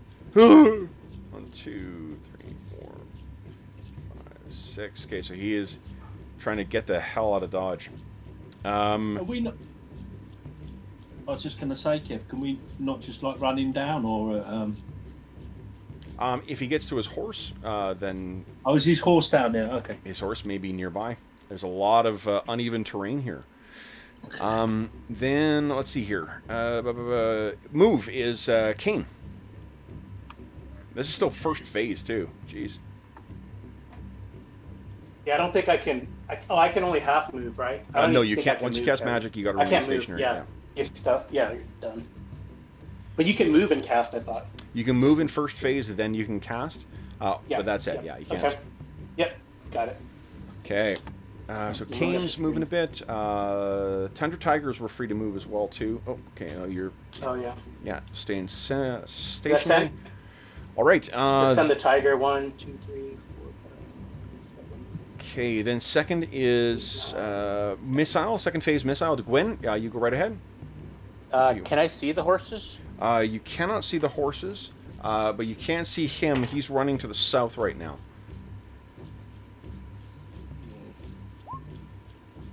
Oof. Yeah, you tag him. That doesn't include any distance penalties because I don't know how to enter one in. Oh, okay. That's fine. It's still a -2 AC would still hit him, or Okay. a 2 AC would still hit him. So There was 2 points. 140, right? Okay, boom. Yeah, it's still within. Still within medium. Yeah. Yeah. Okay, so you tag him, and it kind of cuts across his like his shoulder or his arm. It doesn't And actually.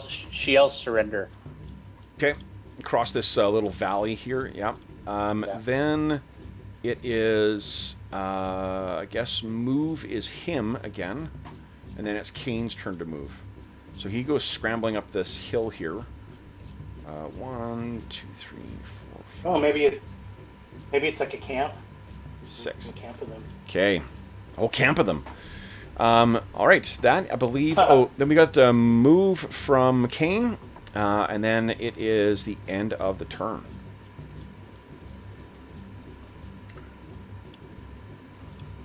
Yeah, he's making his run for it. Jeez. Okay, good positioning by Iffy though. Okay, So, guys, we're on round 4. You got a favorite attack right now. And let's see here. George kind of shit the bed on initiative. Yeah, so exactly. we're I had off. one thing to do.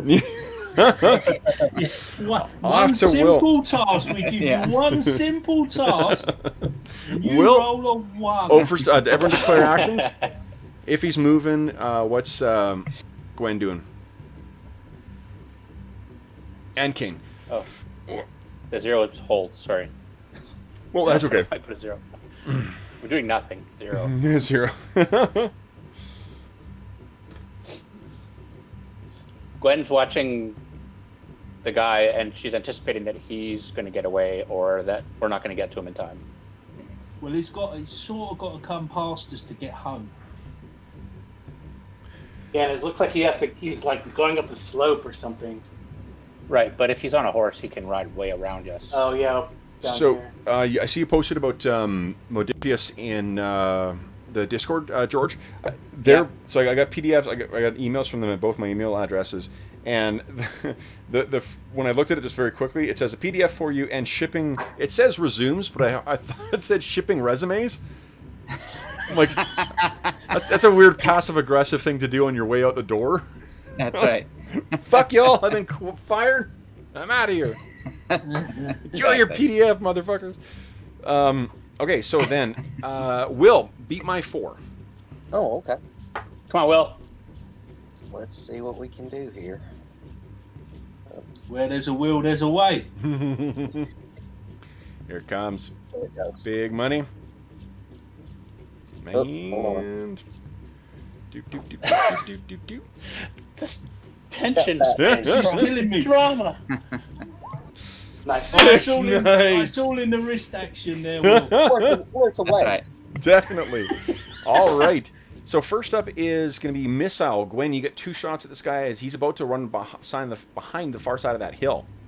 Yeah, so I'm looking at this. It's 145 feet, so that is long distance. That's long range, yeah. So Yeah. that'll be Long -4?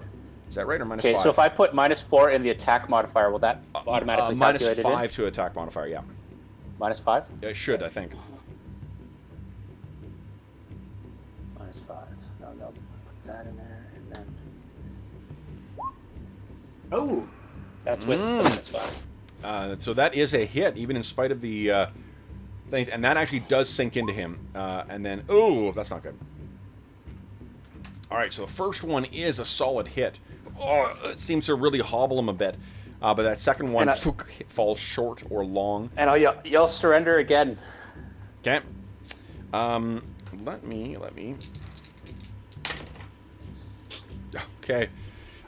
So you scream out surrender. What happens on... oh, you guys want initiative. So first, Kane and Iffy, you can move. Okay, I tell Kane to go around the backside of that hillock so he can't ride away. And I go this way.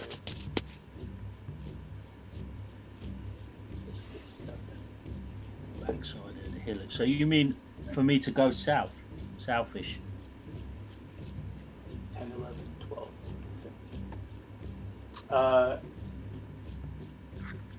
Yeah, so like, I don't know. Like this and that way. Okay, where are you? Oh, okay. You see how there's a way to get down from the back? Yeah. We probably okay. observe from the top up there. So Yeah, alright. Okay. 1, 2. Okay.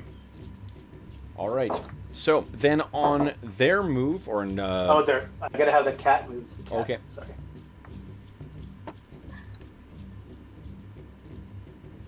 And it diagonal counts 2. every second diagonal counts as 2. Oh, I'll just count the other one. 4, 5, 6, 7, 8, Okay. 9, 10. Okay. So he... Don't kill him, Prada. I don't know if the cat will listen or not.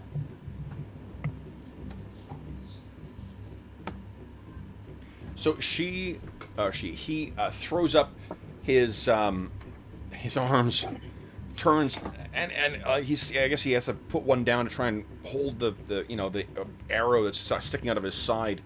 I surrender! I surrender! Stop! What do you guys do?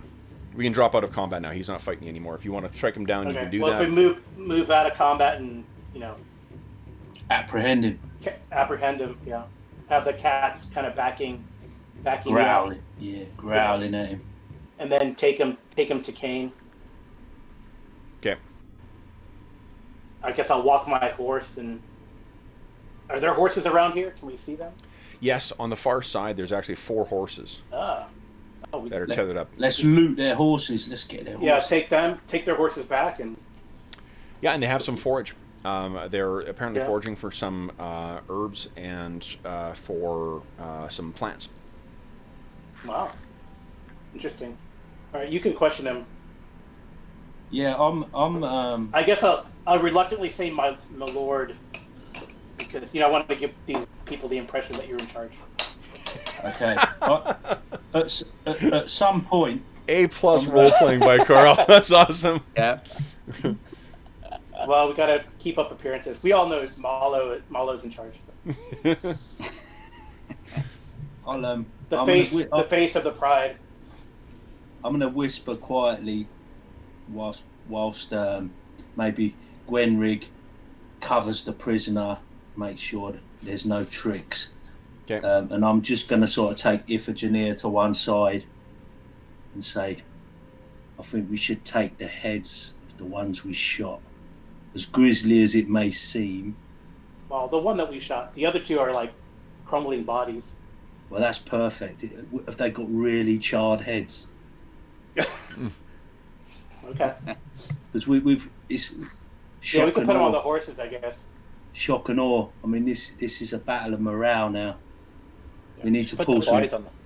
We need to pull some dirty tricks. I feel, Iphigenia. The time has come. The gloves are off. I just realized something. Gwen can't shout surrender. Oh yeah. Like she kind of shouts.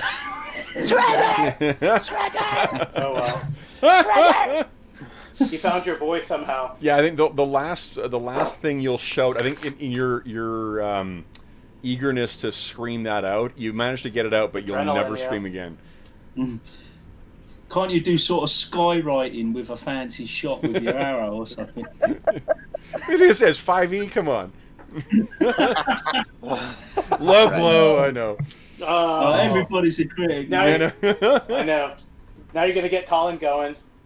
I've already got hours and hours of Colin talking about 5e on my phone. The next drive-by is gonna be. He's gonna be drive by Canada.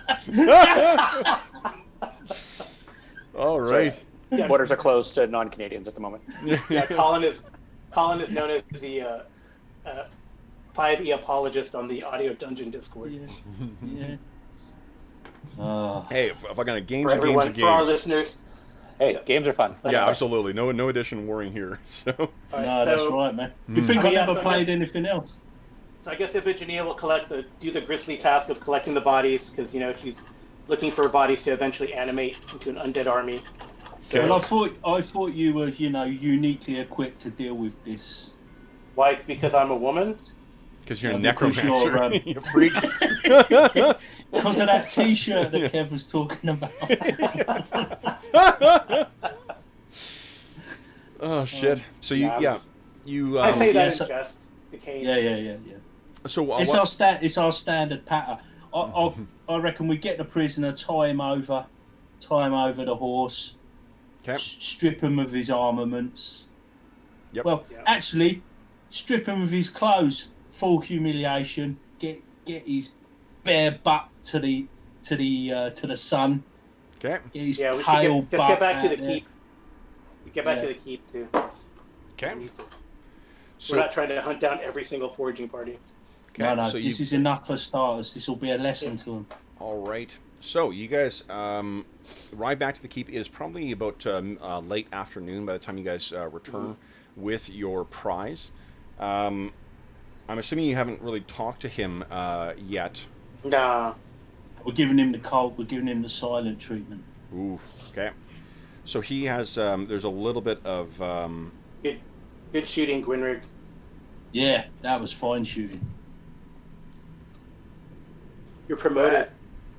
Thanks. So, once you return, I guess first off, is Robert there? I can't see Robert in. Yeah, I just had to reconnect to see. Yeah, I'm here. Okay, let's see here. Let's get reconnect. Yeah, let them do stuff for a while. We've been doing stuff. Oh, I hit reconnect and I've lost everybody. Awesome. There you go. Oh, there we are. You pop back up. Boom, boom, boom, and I lost Colin altogether. Oh no. Nope, Wait he's a back. Okay. Yeah, I was just refreshing. Oh, got it. Okay, so what? Seriously, your podcast logo looks like a terrific album from like the mid '90s. Love it. Didn't I tell you about my musical career, Kev? Spike Pit was like a competitor to the Coldplay in the early aughts. That's it. Not a very big competitor, clearly. Your famous thinking more hit Tom song, Jones. Purple. Yeah. I'm thinking more Tom Jones, but. All right. Welsh, what are you trying to say? So it's close enough. Close enough. It is close, admittedly. And I have been there on many holidays. Perhaps that counts. all right. So what happens after? I guess first off, the guys who stayed behind. So Amar, Malo, and Reagan. You guys put together a pyre for this. The bodies. What do you explain to everyone else as to what this is and why you're doing this? Because a giant bonfire with bones on it is obviously going to draw some attention from your army. Yeah, we say this was an ancient defender of the keep who had been killed in the line of battle, doing his duty, and he deserved a proper burial and had never been given one. So finally, he's being put to rest. We don't mention specters or that kind of stuff. Mm-hmm. Yeah. Okay. And then secondly, I think what order of the day number 2 would be just to kind of use a spyglass. Did somebody have a spyglass? Does somebody have a spyglass? I think we've talked about buying one, but it's so expensive in this game that no one's ever ponied up for it. So I'm just gonna go to the top of the keep and just look out, with my own eyes, just look to see if I've seen any changes in the location or anything obvious of the Second Son's encampment. Okay. As far as you can tell, it appears the same as it did before. Okay, that's fine. You may see at one point like there's outriders obviously that are sort of riding around the exterior of the keep the encampment, keeping an eye out for things. And I think maybe let's say it happens a little later in the day, too, when you're able to look back and see that your allies are returning as well. So, as you guys the rest of you guys come riding in, do you want to save the pyre for the evening then, or are you? Yeah, that's more cinematic. Dramatic. It is more dramatic. My only concern is that there's potential to be attacked at night. Yeah. So the last time they attacked us was in the night. So if we're distracted at all. If we're thinking the witch is going to be contacting us, that as well. The witch I would assume is going to contact us at night. I think we'd probably want to take care of it as quickly as we can while you guys are off, despite the lack of awesome cinematics. Okay, so there's a relatively it's not an incredibly impressive bonfire either. You've made use of most of the wood outside for your fortifications, so there's not really a lot to spare for a Viking pyre. So there's a fairly meager bonfire that sets off this other well, I guess there's that big long table in the that's what I was thinking, that chair. I mean, this is where you guys are living now, so if you're breaking all your furniture, it may be, problem. But there's probably enough that you could, if you, call contact Kia and refurnish everything. Yeah. Well, I figured those particular pieces of furniture were exposed to the elements for such a long time that they probably might not be in as good condition as the other ones? Yeah, I in mean, the like main they keep? definitely need to be restored a bit, but they weren't really the ones inside, at least. Apart from the spectral kind of exposure, the doors were closed for all that time. Mm. So they're in. Right. I mean, Okay. which means it would make for a really, really good bonfire, or it would make for an effective kind of like meeting table or whatever for your for your great hall. Well, I guess if we have enough resources to create a pyre without burning those that table and chair, we should keep them. Okay. Yeah. So then you create. Yeah, you're definitely able to do that, and you bid farewell to Reynard, and then you go and keep your lookout. Amar, you mentioned that you were meditating to recover hit points. Did you have the use of your key healing for today, or did you use that already? Yeah, that was the one I just used. Oh, okay, just use it. Okay, got it. Got it. That was the one. So I'm done for this day. George, are you drinking Guinness with a straw?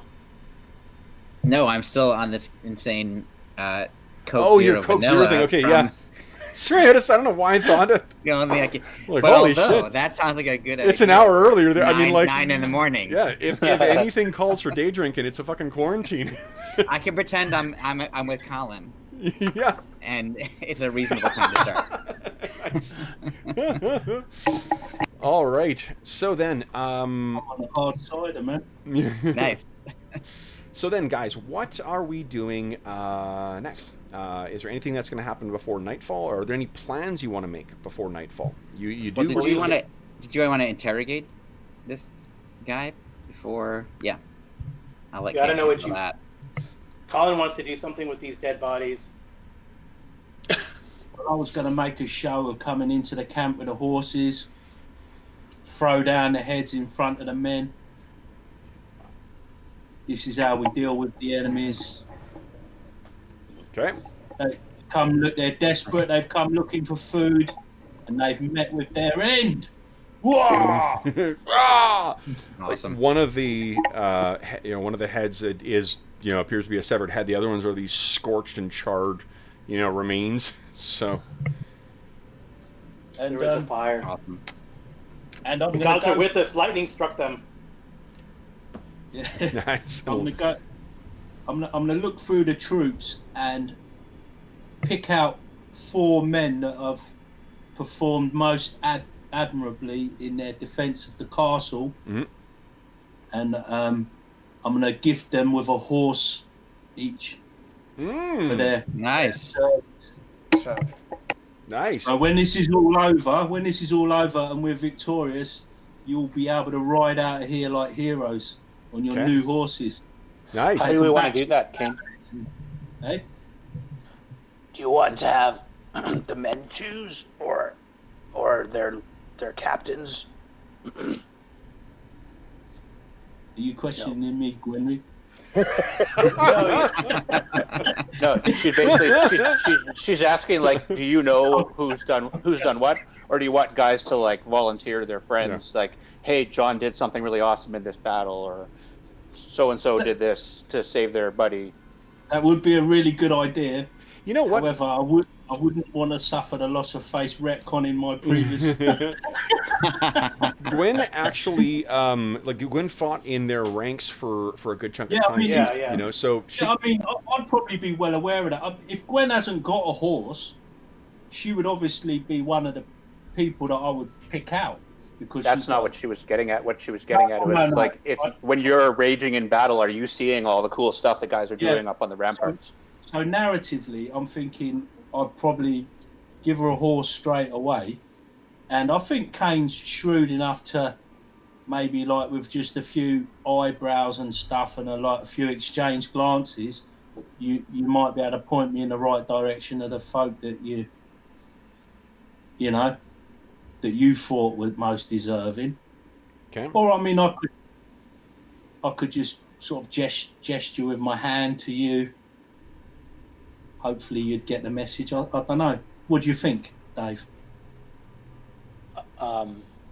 If we don't know, the guys who have been most heroic or who are most deserving, perhaps Diego and Esteban can bring forth stories that they've heard about of their men or witnessed. And also, if we include them in the process, that also makes them feel... That helps, makes them feel included. You know, because they're leaders within our organization. Mm-hmm. We could sit down and have a board meeting to discuss it. We do have a table. So first on the agenda is... Make sure we social distance. Yeah. Yeah, we'll sort it out. Whatever you think. Okay, love it. All right, so for... I don't want to get dragged into this passing the memos and stuff. Kane trusts you to sort it out yourself. Yeah. Kane the Lion has better things to do this time. I'm an ideas man. Nice. So then, you're back with this prisoner now too, naked and strapped to the horse alongside one of his dead companions. It sounds like. I do give the herbs to share with Malo and Amar and Reagan, I guess. Is what we found. I don't know. I used to be. That's right. I used to be a gardener, by the way. Yeah. That's my background. So okay, yeah, right. So why don't you? Actually, I don't think you need to roll for this. Then, what you can tell Iffy, a lot of these, a lot of the herbs that were gathered here individually, they are not really, they're not, what do you call it? They're not particularly, important, but it is this is the makings, or some of the things that are the makings of a fairly effective poison. Like something that would likely spoil meat or spoil food quite effectively. Interesting. We're up to something. Yeah. Like sending that guy in to poison the meat and the food. Okay. Okay. So. Yeah. Interesting. Or we could do it to them too. Alright. So, what happens next, guys? Kane, do you want to interrogate this individual? Funny you should say that. I was about to say, Marlo, you're definitely the man for this. I think you're much better at intimidating people. I feel like you're the face man in these negotiations. I can loom ominously in the background if you like. That would help. That would definitely help. This guy just swish looks my like cloak around a bit dramatically every now and then. Awesome. He looks like just a common soldier. This is not a second son, right? There's nothing about him that. He is a low-rank mercenary. Yeah. Great.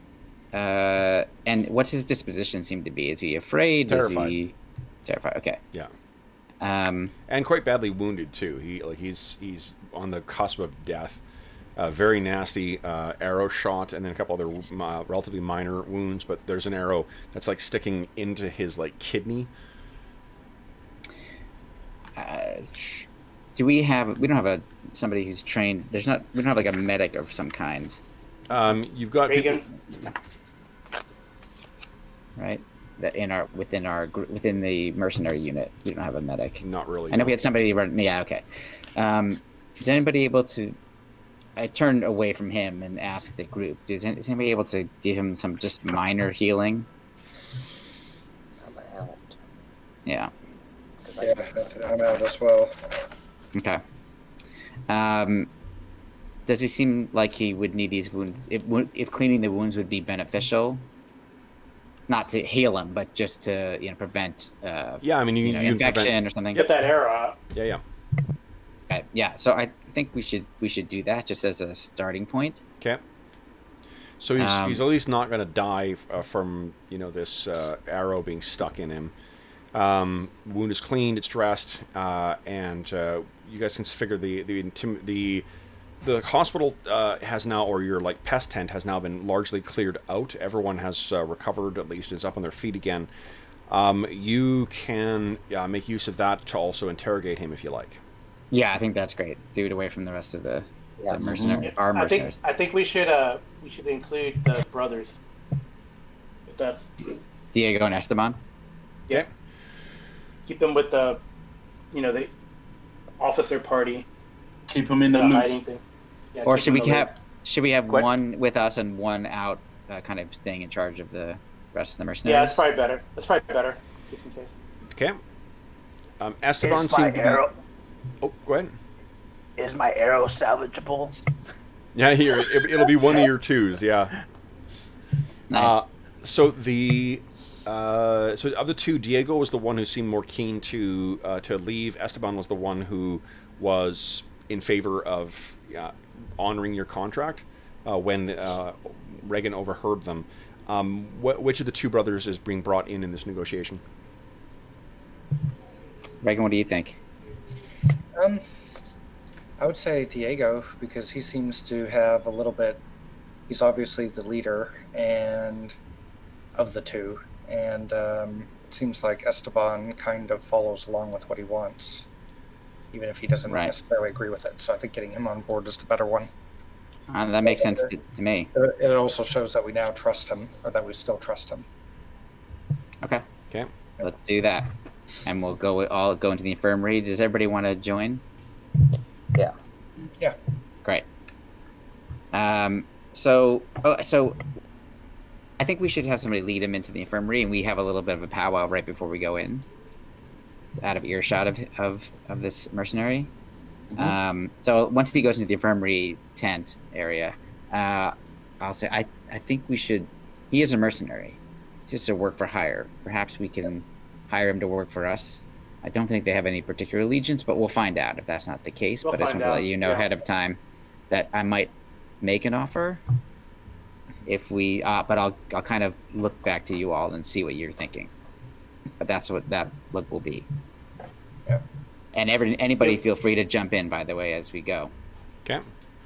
So we'll head in there. Okay. Is he feeling at all? Does he seem to be at all calmer? No. seeing So that we when kinda you guys took care get of him? in, he sort of pulls up as if he's fearful that you guys are going to murder him outright. Okay. Look, we didn't heal you just to murder you. You didn't heal me. We tended to your wounds. We wouldn't have removed the arrow or done anything to make you more comfortable if we were just going to kill you. We want to just talk. I was a mercenary myself. I understand what it's like to be in your shoes. We have no quarrel with you. Only those who follow the Second Sons, who've assaulted us, by the way. We are merely defending ourselves. Can you tell us why you were collecting these herbs? He looks over at you all as if trying to study, to gauge how best to sort of not die here. And he looks and says, The witch sent us. She sent you today? The past 2 days. 2 days. I just would also like to remind you that we captured one of your leadership, and we sent him back unharmed, as I'm sure that you saw. Yes. Trouble he caused. He caused trouble. Your message. Yes. But he was alive, so... For long. No. No, they're going to... Why? What's going to happen? You sent him back. The feet. He's in prison. The stocks. Are they going to kill him? Would you? Of course I would not. I'm not that kind of person. I would defeat him in battle if he were to attack me. Lots of but areas. he seemed like an honest man to me. Is an Iron Man. Well, that is true. You should remember that. Do you owe allegiance, or are you merely fighting for the Second Sons for pay? Pay? Fools can fight for what they want. As long as they pay, I fight. Do I get a sense of where his accent, is from? He is probably Like that's not Thule Borgian. That's no, he Mary is. Celt or something. Yeah, I'm probably getting a something. bit Winnipeg. Winnipeg, yeah. It is in the north. It could be in this world. Splash of Alberta in It's there. gonna be the embarrassing fucking like Mary Sue stuff where I show up in this campaign. God damn it! With a mullet suit and a fanny pack. Right. Totally. That could be your. Do you guys know Jared token. Rasher? He's a writer for Gnome Stew. He's a blogger, but he's a buddy of mine. His response was, "Ladies and gentlemen, your new doctor." That's awesome. Okay. Totally. So I was trying to just suss out whether I thought the second son. Well, doesn't matter. I'll just ask. So him. yes, he seems to be like one of those numberless commoners who you can't really. He probably is someone who grew up in a mercenary camp or whatever the rough life that leads to people just throwing in and murdering for coin in an organized way. That sort of you've seen his type before. You may not have met this guy, but you've seen 100 or 1,000 like him. Yeah, especially given my background. So we treat our mercenaries very well. In fact, if you prove yourself, you move up in the ranks, and I point over to Gwynerig. As you can see here. Kind of like the giant, still vibrant scar and stuff around her neck. Oh, Will, you're muted too. Just tell him he gets his own room, like in Firefly. Will, I'm not sure you're muted or we can't hear you. No, I'd muted it because the brain just opened up. But yeah, just that big scar. Yeah, that's real encouraging. Yeah. She did shoot him down from 150 yards. It looks at you and says, "Would you pay one who breaks contract?" Well, how long was your contract for? Till you die. Till we seize. Well, kind of gestures around. So you would be employed then forever, because that is not our plan. We're going to live forever. Mm-hmm. He kind of shrugs. Half your army is dead.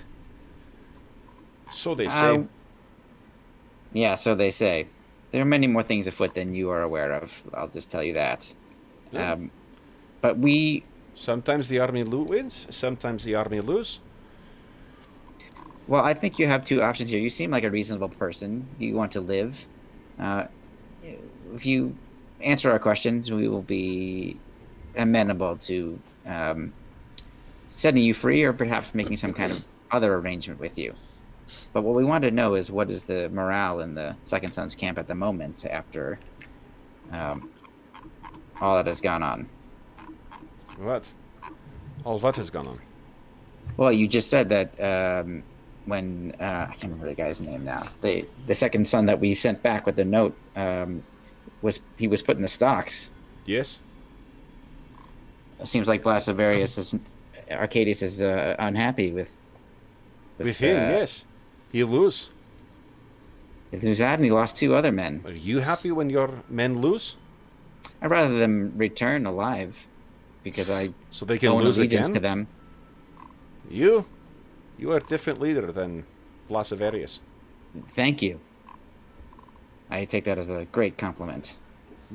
He's a man he's using you for unjust purposes. He is out for himself alone. You were mercenary. Coin is all.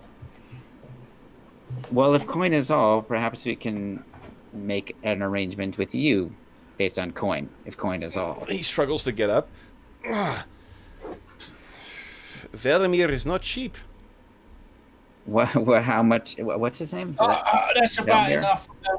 Marlo, this man testing my patience, Marlo. I think. Yeah, I try to be reasonable. I don't know, Kane. No, don't hurt. No. All right. you're not down the bazaar now. This is not a negotiation. We're offering you some terms for you to survive, and you come in haggling. You're haggling with us. All right. You've got to be joking me, buddy. Yeah, no, I've got to leave the Hold room. me back! Hold me back! Milo, I'm leaving the room. Don't go far. So he looks out. His eyes are quite. Veldemir's eyes are quite big as he walks out. He says, "All right. No, just Okay. We will pay you what we pay our other mercenaries if you agree to join us, and you will get coin, and you will rise up in the ranks if you prove yourself. Is it something that interests you, or do you wish to go back to the Second Sons? Would you serve with one who broke contract? Would I serve with one who broke contact? Contract. Oh, contract. Contract is all. Sorry, I'm not from around here. Like, so you know, like, what this guy's concern is that, you know, Yeah, if he's a guy who, you know, lost and then quickly threw in with the other side, he may not be welcomed terribly well with the rest of the group as well. Like, with Esteban, what value is there in a guy who's just going to change sides, you know, and fight on the other side as soon as things don't go his way? And you would know this as well, too, right? Like, I think that's reasonable. They were going to do that. Couldn't we just convince him to have his army leave their army? Perhaps we can make a different arrangement, which is we are happy to pay you for information. Troop numbers. Maybe he gestures open down at his for that? wound. He's like, I cannot travel like this. We can help with that, but we need answers first. You put yourself in the position to be attacked. You are aware of the consequences of taking these types of contracts, but we will help you, even though you see us as the enemy. So, based on this contract, you give me horse, food. Well, your encampment is not far. You can walk there in a few minutes. And go back, join other in stocks? No. You give me horse. Well, you can give me food. leave. Keep him as I will make my way. keep him as a prisoner. You keep him as a prisoner until the conflict is over, and then hire him after his contract is broken. And we defeat them. We can break the contract for you. He points at Iffy. Keep that one away. Tell us about these start herbs, with her. and what is a witch's plan? I don't for know. These herbs? Witch says collect herbs. Tells us, sends us out. 3 groups. We go, we collect herbs. We do what she says. Blasavarius trusts her. And he makes a gesture, like kind of like an elder sign kind of gesture, like, you know, keeping away. Oof. The witch. It's interesting. She's playing both sides. She's talked to us too, and tried to make a deal with us. So. Traitors, bitch! I knew. Witches. He spits in the ground. You cannot trust them. And he kind of looks at Iffy and looks at you guys and looks at Iffy, looks at you guys, looks at Iffy, looks at you guys. I'm not a. You cannot trust them. I'm not a rattle-toting, bone-wearing witch. No, you're worse. No, keep it away! And he kind of gets up in the, you know, tries to get as far away from the bed as he can. Shots fired. I feel like I should throw him from the ramparts, like they're mage through, you know, our guys from the ramparts. Yeah. I'm listening at the door. I'm pouring out a drink for Iphigenia, awaiting her. Pulling up a chair. I don't know. I think. Go ahead. Yeah, I think I'm gonna cast that chill touch just for intimidation factor. Okay. Yeah. So the frost kind of forms on your hand, and there's that weird purple glow to it. He's like, no. You best talk then. What You more? don't What trust more? witches and I told you, witch wants us to get herbs. That's it. numbers. How many more people? Layout of the camp. Where is Blastaveris's Hundreds, 200. main tent? Where is his? Draw us a map. Give me paper. Keep it away. All right, I do have quill and parchment, so I will. Okay. So you have Bring a that rough. forward. All right, I'm gonna go have a drink. You'll let if I come back here and you haven't cooperated with these gentlemen, I'll throw you from the ramparts myself. And I guess I flex. She is 18 strength. Okay. So as soon as she walks out, he kind of like his eyes big, and he looks at all of you and just looks back and forth, one to the other, and says, "She is magnificent." Yes, we are aware. So, what he draws you a map of Okay. what you guys need. You can see where everyone's tents are and whatnot too. It's a pretty well fortified encampment. And he's probably the numbers are probably still 200. Now we know it is Kev. He's drawn a map. What, sorry? Now we know it is you. He's drawn the map. Yeah.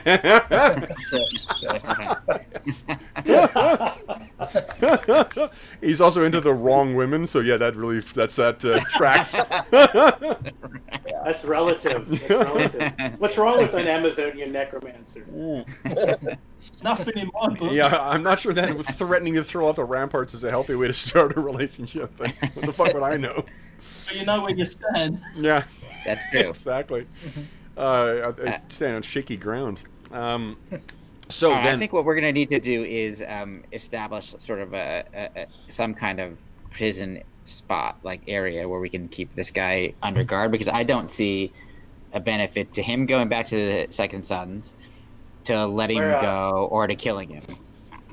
That closet downstairs where that guy was being imprisoned. oh yeah, Yeah. The, spear guy. I think that's good. We should just assign somebody, at least one or maybe two, footmen or something.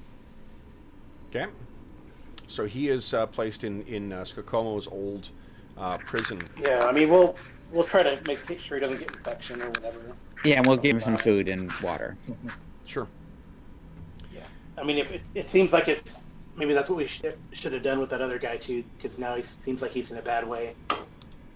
Make sure he puts the stocks on there. Maybe we could free this guy.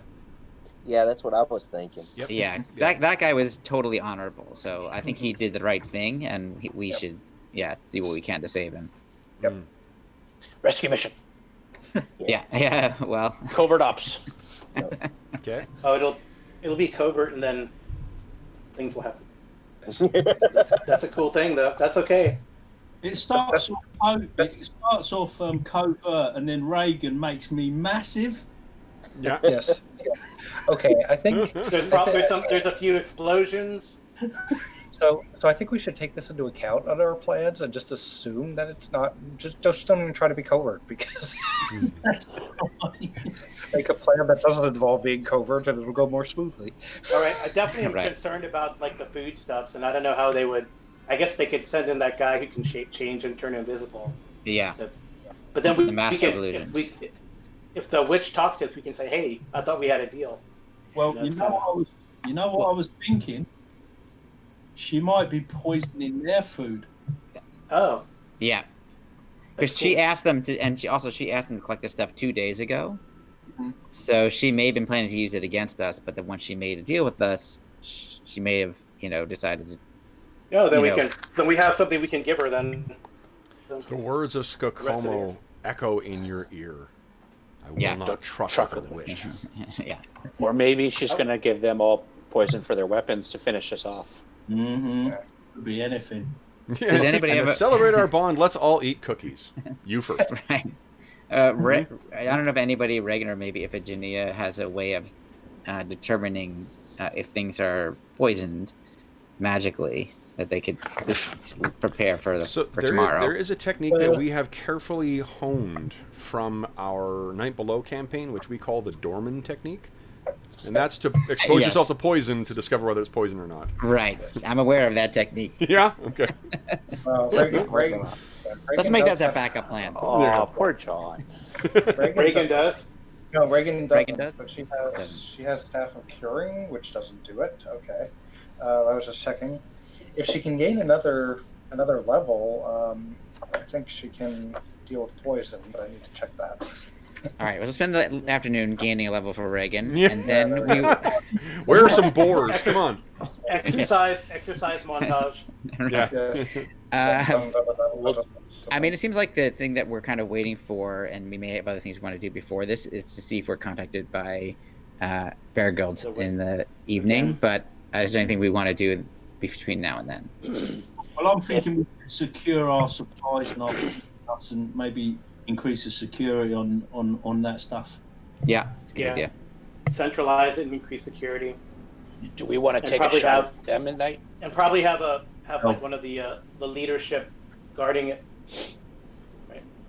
Yeah, what was it, Dave? That- Do we want to take a shot at them at night if the witch doesn't come tonight? Want to prepare ourselves and go out the next night Yeah, have and a do plan. like a couple of well-placed magical spells and a couple of volleys of arrows and try and take out some more of their leaders and supplies and bring their morale down. I'm not against that plan, but I need to recover further before I'd be able to join you. Yeah. Mhm. So perhaps tonight we wait to see, because we never know. We don't know. It could be in the middle of the night that she contacts us. Okay. So perhaps for the following night if we need to. Okay. So tell me about the watches for tonight. Are we just going to basically just like scale it up from the campfire, and just everyone takes a turn on watch? Have we abandoned the idea of having people up in towers? Because every time they go up in towers, they get thrown out the windows and stuff. We had, but we believed that it was potentially Beargold who was the one causing that to happen. All right. Has she made any reparations against the loss of troops, or? There were other casters in That's the true. army that she said too. Yeah. So, okay. So we There's a don't quite caster who's know. like a illusionist, charmer, enchanter type Yeah, or something. Master of Illusions, Baroslav the Sorcerer. Yeah. Yeah. So we don't know. Okay. So we may not want to leave people up there. Yeah, I feel like I'd get really angry if anybody more goes out the window. Yeah. You know what, Ken? I You know what, see Ken, your rocks fall, everyone dies, and I raise you. You fell out the window and died. So then the evening strangely comes kind of calmly, and there's still lights and there's activity over at the enemy camp, but nothing that and this is Amar. It's when you're on your watch, but it appears there's nothing that there's no effort for them to send out there's no movement, I suppose is what I'm saying.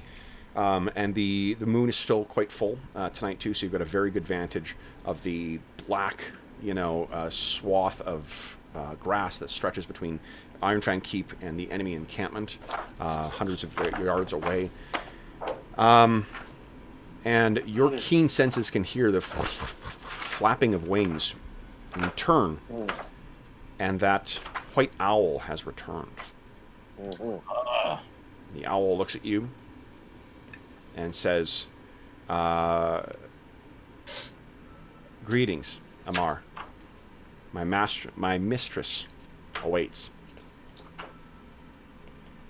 At the same place. It sort of moves its head up and down. Very well. Turns, spreads its big wings, spares a last look at you, and then off into the night. Ooh, now I gotta wake everybody up. Wake up.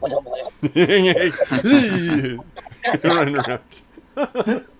So you go in, so you guys are all woken up, and it seems as if Beargold has asked for a meeting. This better be good, Amar. Hey, look, I'm just asking you guys. I'm like, okay, now what do we want to do? Because I think the first or the last time we met with her, it was just like 3 or 4 of us. Yeah. There was 4. Okay. So, if you guys are going to meet, everyone will ride out, and it's about a half-hour ride away to get to the same tree where you met before, and you find not only the owl waiting in the tree, so you can tell which which place to be riding. You can also see standing underneath it is Beergeld. Mm-hmm. She waits. It's just kind of standing, one arm resting at her side, one hand resting on her hip, as if she's been waiting. She has a look of, you want to say, like, perhaps even like a friendly look on her face. But as you guys ride up, she nods and looks at you, Amar, and says, "I see you received my message. Indeed. You have cleansed the keep, then." Actually, I think we kind of have, haven't we? Seems that way. It certainly Yeah. seems that way. Then you would you have proven yourselves to be masters of Iron Fang Keep. Tell me, what did you find within?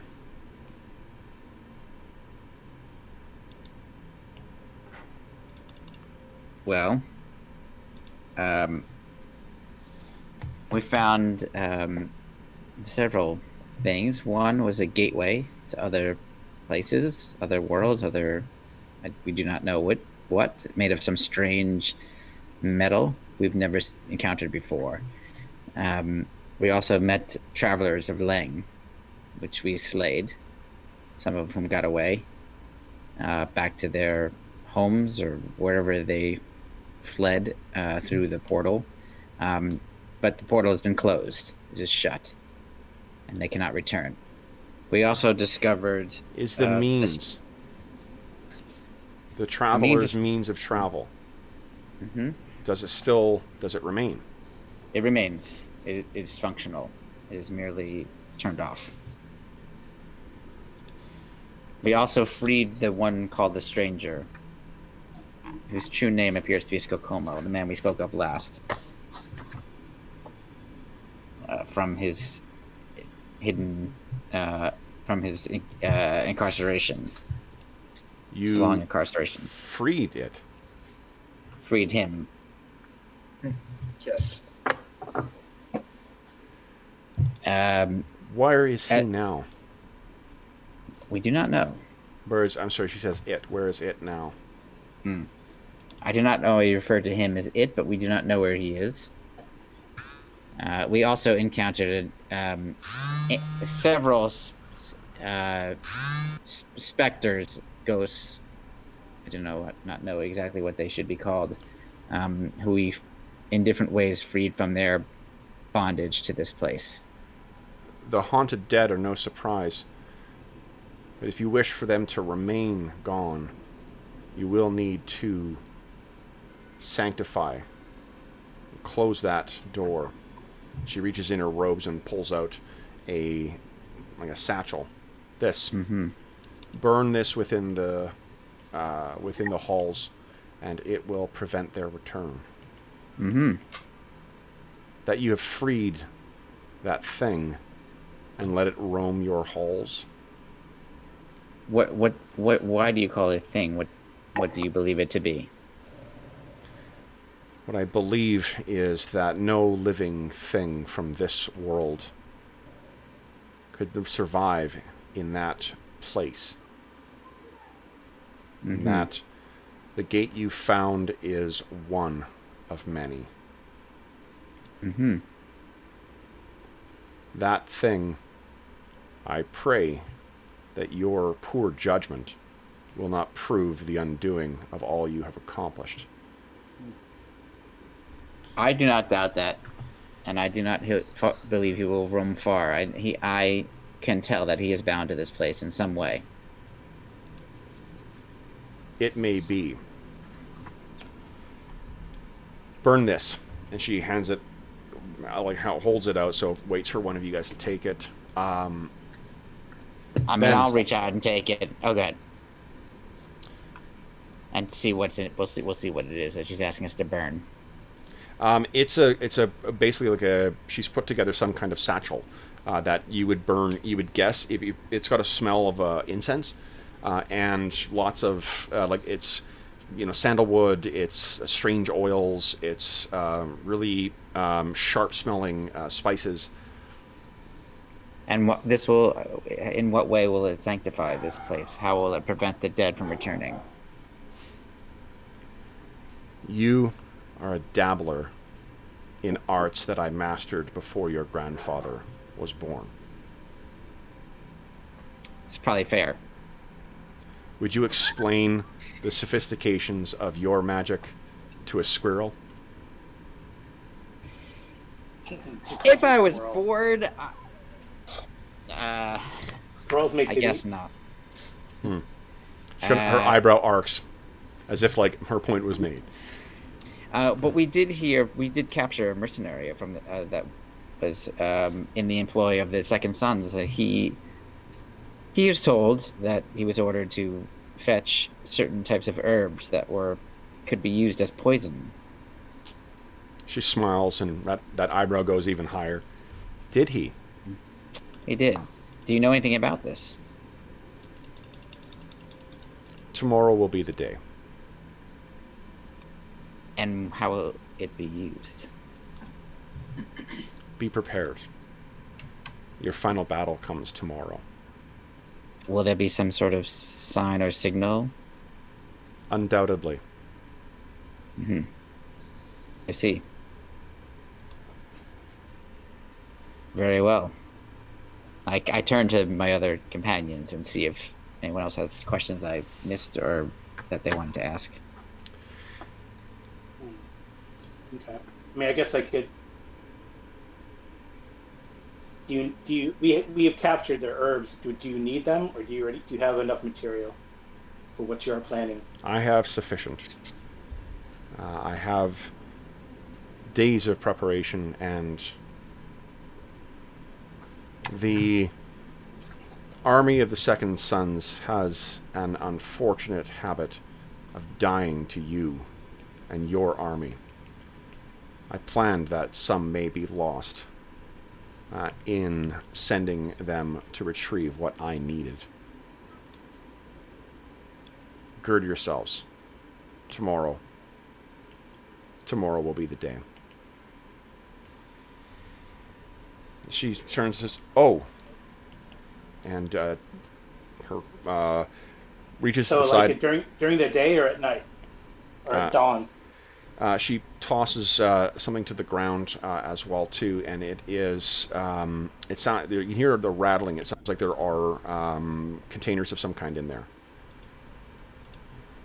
Mm-hmm. I trust you will make better use of these than Blasivarius would. And then she says, "Tomorrow, you will not mistake it." And she walks behind the tree. And you hear kind of a strange kind of ripping, tearing sound, and then a second white owl takes flight. And then the one above you kind of looks down at you again, Amar, kind of winks, and takes flight as well. Now, within the satchel, 10 healing potions. Uh-huh. That's awesome. And then there is that purification stuff as well too. What you can tell, Malo, is that you can roughly understand. Like there are certain things that would purify and whatever else. It's just like you're a dabbler at best in kind of magics. Yeah. You know. I guess my more concern is I don't even care how it works. I just want to make sure I'm not about to light something that's going to poison us all. Yeah. So do you still have a use of detect magic? I unfortunately do not. I only have the one, so I have to do it. I have to do it in the morning. Ooh, and these things, yeah. You might want to get that done beforehand. Does anybody else have an ability to sense magic or detect magic? No. I mean, if she says that she's been doing abilities, but I mean, I'm familiar with incense. That's an important part of, the religious structure, practices. But that would be about it. Well, I have sense I mean- evil. I don't think that's going to do much in this case. I mean, well, I feel like if she had wanted to poison us or whatever, she'd have done it. She seemed pretty And confident. The other thing I'm thinking about, I mean, as far as the incense goes, I mean, I'm thinking about it in kind of a traditional sense where you would have, say, a stick or something, and you would basically just go from room to room. So, I mean, one person could theoretically do it, and everybody else could be outside. Yeah. You can just put it in a small bowl or pot and burn some, let it burn and smoke in the room, and we don't have to be in there. Well, I think what you know is that like when there are unquiet spirits that are linked to a place like this, just like destroying them or destroying their physical form or their spectral equivalent thereof, it doesn't remove them. Like until there's until something is done to resolve whatever binds them, they recur. So this all makes sense to you, Iphigenia, of like this is a way of dealing with you. There's different ways that undead spirits can kind of come into Thule, and one of the ways is through a curse or a traumatic event or things like that. Yeah. So you guys return, and do you make use of that thing then, or do you save it to see? No, I think we should, right? Do it. Yeah, we need to get on with it. We don't want another night with the spirits coming out, do we? Right. Okay. Well, they likely won't come out, but they won't. We can't use that room. So. Okay. So you guys complete that task. If he's probably the one who's best positioned to do that, given Amara her. volunteered, but Oh, okay. I can do it. Yeah, That's I mean, fine. Either one. Well, I mean, you're the one who has the specialized knowledge of necromancy. Okay. So Amar, you could tag along as well, or you do it with the supervision. It's terrible smelling, but there's a strange. What you find is that ambient cold that's been lingering in here is gone. Yeah, whatever has happened there. So the two other things. The next morning, you guys awaken, and what you see is one of your. Let's see here. I think 1, 2, 3, 4, 5, 6, 7. Let's roll here. Kev's about to do a big build-up for the end of the session, so it's just It's not your first time to the rodeo. That's right. I want to buy 12 spikes. Can I get 2 weeks rations? Exactly. Okay. So Malo, it appears it's you on watch. Okay. And what you see, and maybe this is you come back again. Just you've had no doubt the reason you were checking the camp was you just had a feeling. And what you see is that the Second Son's army is arraying into the field. It appears as if they've got everybody coming out and getting ready to take the field and and to call you out. So I have a sense of about what time this is. Like right before dawn. This is pre-dawn. Yeah, like they're getting ready to and it does not seem to be a particularly disciplined.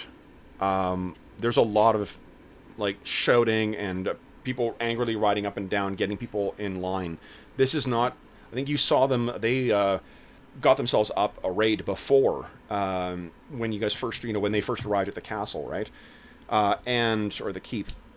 So there's something different about this, and I imagine you warn everyone. So everyone, you're able to get up there too, and you can see that they've all pulled the army together. Oh, hi, sweetie. Anna came to say hi. This dog's like the internal clock on this dog is amazing.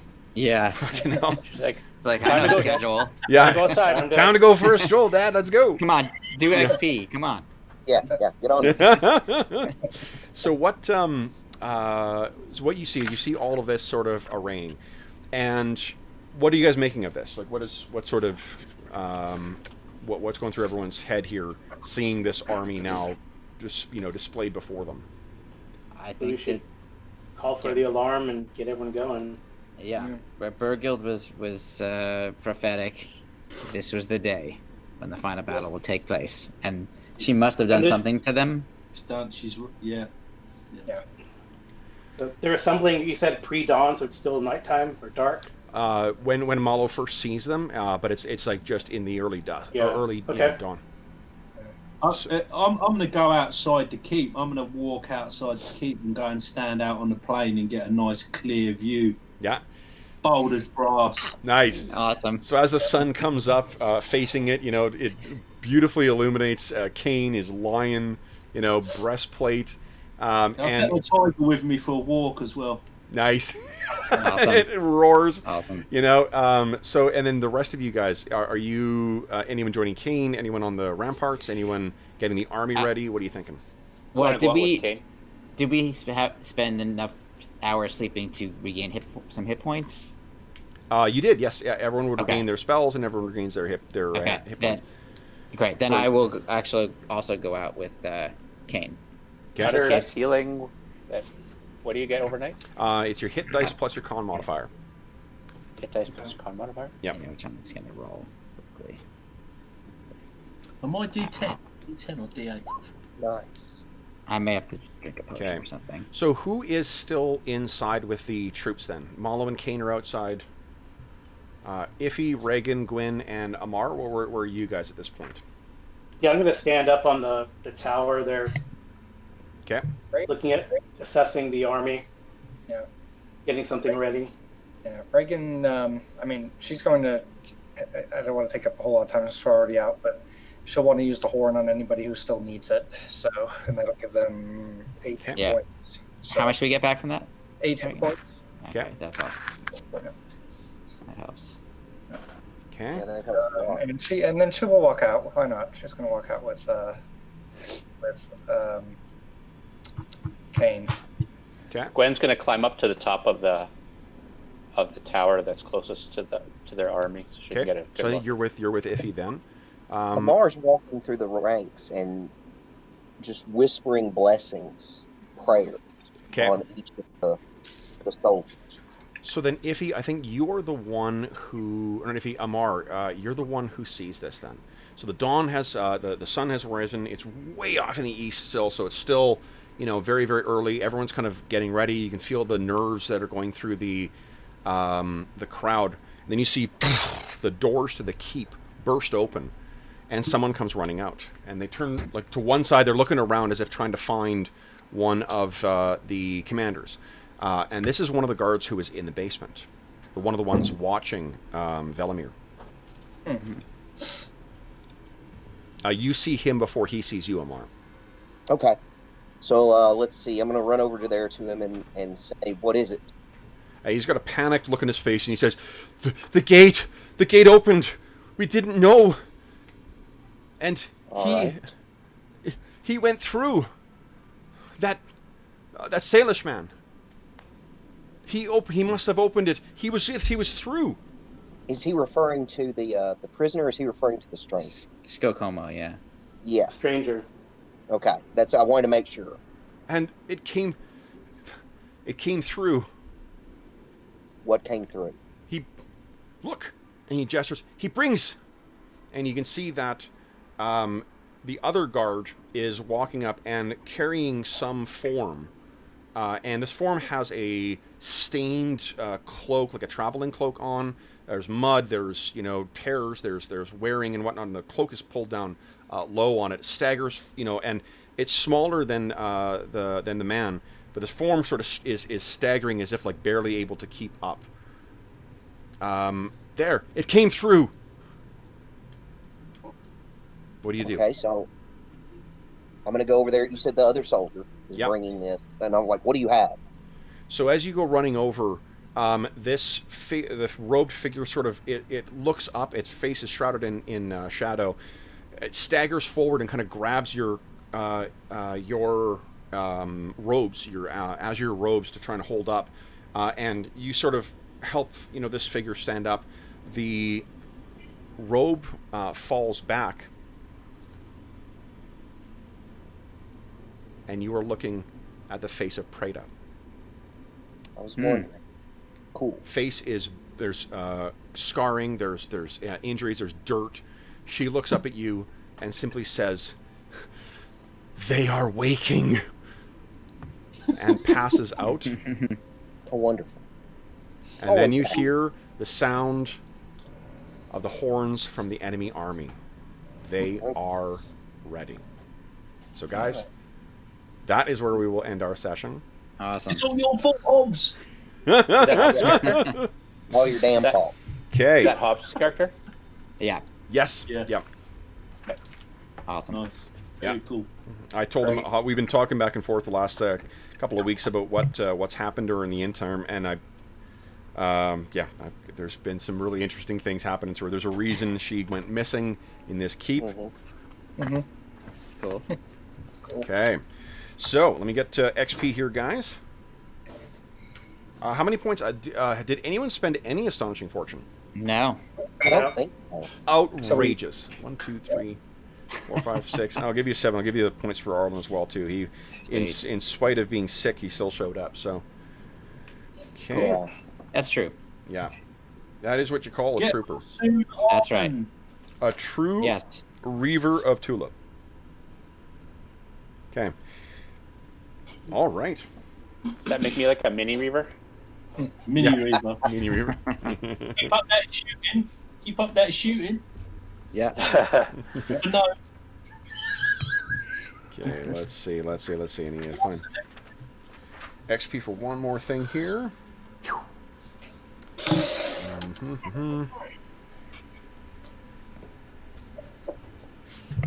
All right. Okay, so then, guys, let's hear the total XP. Everyone's got 10% bonus, I think, right? Yep. Yep. Okay.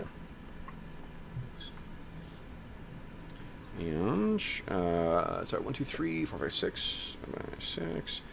So each of you guys are earning for today 769 XP. Hold on, times 1.1, 846. 846 is what you're gaining for today. Okay. And you'll need to figure out as well, too, where those healing potions are distributed. Amongst the rest of you guys or the party. You can feel free to have made use of them. And just like in AD&D, Dave, or our house rules, you can sip them for 1d4 healing, or you can drink the whole thing for 2d4 plus 2. So, again, guys, first off, for those listening at home, thank you so much for joining us for session 32 of the Reavers of Thule. As always, if you have any comments, questions, or concerns regarding the session, please don't hesitate to leave a comment in the comment section below, and I will endeavor to reply in a timely fashion. In addition, you can reach me on Twitter at Dungeon Musings, and you can reach me by email at dungeonmusings@gmail.com. You can also find a link in the description of this video to our Patreon and to the Dungeon Musings Discord.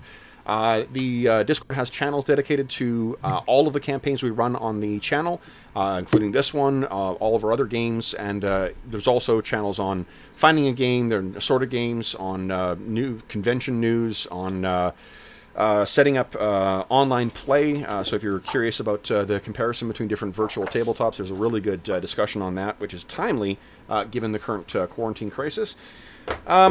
And you can also find in the description of this video a link to the Heroes Save Villages campaign, which is the charity fundraising campaign we run on the channel. That benefits the SOS Children's Villages International Charity, which is active in over 130 countries and benefits over 80,000 orphaned and abandoned children.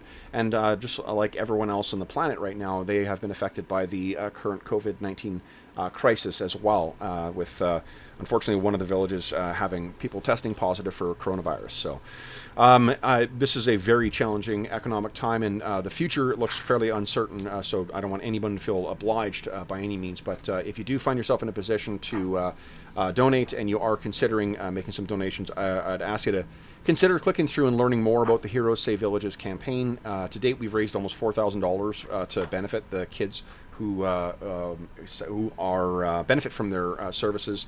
and from the stability of the what do you call it? Stability offered by the villages. And in addition, on June 1st is the tentative date for when we are kicking off our annual raffle as well, too. So I have some amazing prizes available.